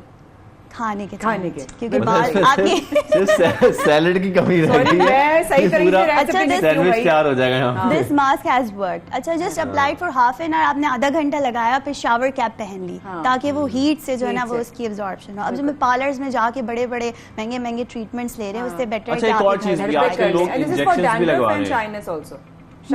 कि शाइन के लिए, क्योंकि वो आपकी जैसे कंडीशनर का ऑल्टरनेट है ना मायोनीज। राइट, ठीक है, थैंक यू। अच्छा, 2 बातें, एक तो ये कि खासतौर पर जो कराची में रहने वाले लोग हैं वो ये बात जानते हैं कि यहाँ के पानी की वजह से भी आपके बाल बहुत डैमेज हो जाते हैं, ऐसे में क्या करना चाहिए, पहली बात। दूसरी बात ये कि आजकल बड़ा ट्रेंड बढ़ता जा रहा है, गंजपन खत्म करने के लिए बाकायदा इंजेक्शन लगाए जाते हैं जड़ों में, वो ठीक है करवाना कि नहीं करवाना चाहिए? PRPs। अच्छा, पहले आपने बोला कि पानी का ये है कि हार्ड वाटर यानी कि जो खारा पानी आजकल यूज हो रहा है, या फिर बहुत ज्यादा क्या कहते हैं इम्प्योर वाटर यूज हो रहा है, इसमें बहुत सारे आपको पता है कंटामिनेटेड है। तो अगर इस सूरत हाल में आप कोशिश करें कि पहले तो साफ पानी से नहाएं। अगर आपके एरिया में नहीं है अवेलेबल या आपको मुश्किल हो रही है तो आप सिर्फ अपने सर धोने के लिए पीने का पानी अलग रख लें, मतलब 1 बाल्टी या 1 लीटर अलग रख लें। पहले सारा नहा लिया, क्योंकि इतना पानी तो होता नहीं है, तो फिर आपने एंड में उससे सर पे आपने डाल दिया, उससे वॉश कर। अच्छा, हम बालों की तरफ भी बहुत जा रहे हैं, हम स्किन की तरफ भी हैं डॉक्टर साहब। जाहिर है आपका हेयर भी नहीं है, आपकी स्किन भी, आपके आप स्पेशलिस्ट हैं। मुझे ये अभी मेरी एक डॉक्टर फ्रेंड डॉक्टर उज़मा, उन्होंने मुझे बताया कि इस वक्त बारिशों के बाद जो पानी आ रहा है, ऑब्वियसली बहुत सारी जगहों पे तो पानी साफ है ही नहीं पीने का, उसके बावजूद भी जिस चैलेंज से हम शहर में लोग जो हैं वो गुजर रहे हैं, उसके बावजूद जो नलों में पानी आ रहा है उसमें बैक्टीरिया भी है ज्यादा और उसमें इन्फेक्शंस भी होने के बहुत ज्यादा खदशात हैं। तो इस हवाले से आप क्या कहेंगी, कैसे बचा जा सकता है?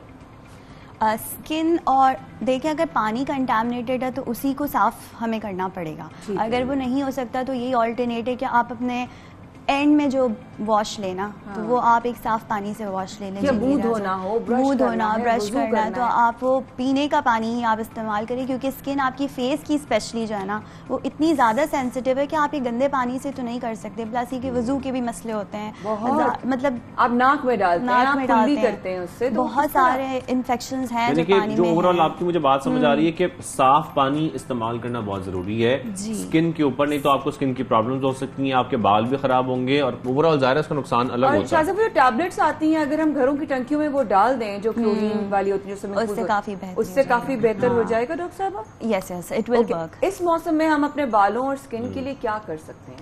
देखिए, सबसे पहले कि आपकी स्किन के, अगर आपको ह्यूमिडिटी इस वक्त बहुत ज़्यादा है, चिपचिपापन, आपके मुंह पे पसीना बहुत आ रहा है, बालों में पसीना आ रहा है, तो आप डेली शावर लें। ये मैं बहुत इसरार करती हूँ कि इस मौसम में आपने शावर लाजमी लेना है। उसके बाद अगर आपका फेस ड्राई है या ऑयली है, आपने मॉइस्चराइज करना है लाजमी तौर पर। ड्राई है या ऑयली है, आप दोबारा बोल दें कि भाई तुम्हारा ऑयली है तो आप अपनी फेस की ड्राइनेस के हिसाब से मॉइस्चराइजर यूज करें, और अगर ऑयली है तो ऑयल फ्री मॉइस्चराइजर, लेकिन करें क्योंकि आपकी स्किन को आप जितना ड्राई करेंगे ना सिंथेटिकली रगड़ के, तो वो और ऑयल प्रोड्यूस करेगा। अच्छा, फिर बालों के अंदर जो आपकी स्किन है ये भी ड्राई हो जाती है, स्कैल्प का प्रॉब्लम हो जाता है, डैंड्रफ ड्राइनेस हो जाती है, इसके लिए क्या करना चाहिए फिर? डैंड्रफ के अगर आपको इश्यूज़ हैं तो आप आई वुड सजेस्ट कि आप अपने डर्मेटोलॉजिस्ट से एक दफ़ा दिखा दें, क्योंकि डैंड्रफ सिंपल एक तो डैंड्रफ होती है कि हल्के हल्के फ्लेक्स होते हैं, कुछ बीमारियां भी होती हैं, फंगल इन्फेक्शंस भी होते हैं, सोराइसिस जैसी बीमारी भी होती है जिनको रूल आउट करना ज़रूरी है। तो देसी टोटके इस्तेमाल न करें आप लोग, पर ये डॉक्टर को जाके दिखा दें क्या प्रॉब्लम है, और फिर उनसे रिकमेंडेशंस ले लें कि एंटी डैंड्रफ शैम्पू है या कुछ भी, तो वो ज़्यादा बेटर वर्क करेगा बजाय से कि आप इधर उधर से अपनी मर्जी से प्रोडक्ट्स यूज़ करें और एंड में बाल बिल्कुल ख़राब हो जाए। डॉक्टर साहब, अभी भी बहुत सारे इलाकों में, मैं इंटीरियर्स की तो जहाँ सैलाब आए उनकी तो मैं बात ही नहीं करी, मैं शहरों की बात करी जहाँ अभी तक गंदा पानी क्लियर नहीं हुआ है। बहुत सारे लोग, हमारे भाई बहन, फैमिलीज उन जगहों से निकल के अपने अपने दफातर, अपने अपने स्कूल्स, अपने अपने काम करने वाली जगहों पे निकलते हैं और इस पानी में उनको पाँव मजबूरन डालना ही पड़ता है। ऐसी सूरत हाल में जो इस वक्त देख रहा है आपको आम इंसान, उसके लिए आप क्या कहेंगी कि भाई तुम ऑलिव ऑयल लगा के निकलो या तुम कोई ऐसी चीज लगा के अपनी स्किन पर लो, क्योंकि जीन्स पहनी हो तो वो उसमें जज्ब हो जाएंगे जर्म्स, सलवार कमीज पहनी हो तो वो जूते मोजे और पाइचों में लगकर जो है ना बीमारी एब्जॉर्ब कर लेता है, पूरी स्किन में लग रहा होता है। बाकायदा लोगों की पूरी टखनों और टखनों से ऊपर वाला जो आसपास कह रही है वो रेड होना शुरू हो गया है, क्या कहेंगी? अच्छा, ये जो गंदा पानी है ना, ज्यादातर अगर आपका पाँव उस पे जाता है तो फंगल इन्फेक्शंस होने के चांसेस बहुत ज्यादा होते हैं। जब आपका पाँव बहुत देर तक डैम्प रहता है या जिस्म का कोई हिस्सा भी बहुत देर तक गीला रहता है, सही से सूख नहीं पाता, तो उसमें बहुत ज्यादा फंगल इन्फेक्शंस होने के चांसेस और फिर उसमें बैक्टीरिया भी ऑलरेडी सुपर इम्पोज्ड आपको ऊपर से बैक्टीरियल इन्फेक्शन भी हो ही जाता है जब आप उसकी केयर नहीं कर पाते। तो सिंपल सा हल जो मैं समझती हूँ कि हमारे लिए बड़ा प्रैक्टिकल है कि हम जो है वो प्लास्टिक की चप्पलें, जब आपको पता है कि आपका उस जगह से गुजर है तो आप वो फ्लिप फ्लॉप से, हवाई चप्पल जिसको कहते हैं, वो जिसको आप आराम से धो लें, अब निकल जाएं। और अगर आप फॉर्मल जगह पे जा रहे हैं तो कैरी द फॉर्मल शूज, आप अपने साथ कैरी कर लें और पहन के आप वही। डॉक्टर साहब ने बड़े अच्छे तरीके से समझाया है। डॉक्टर साहब, थैंक यू वेरी मच कि आप लोग बड़े आसान तरीकों से एहतियात कर सकते हैं। एहतियात करना जरूरी है, सफाई जरूरी है। अगर पानी में पाँव चला भी जाए तो धो लें आके, लेकिन पाँव को साफ रखें। अगर बाहर जाने के बारिशों का सीजन है, ये बड़ा इंपॉर्टेंट है। डॉक्टर किरण अमीन हमारे साथ मौजूद थी। What a pleasant personality and a very smiley face. Thank you so much for being with us और अल्लाह ताला आपके लिए खैर और आफियत के मानो फरमाए। शाज़ेब और माया को दीजिए कल तक के लिए इजाजत। पाकिस्तान के परवरदिगार हामी नासिर।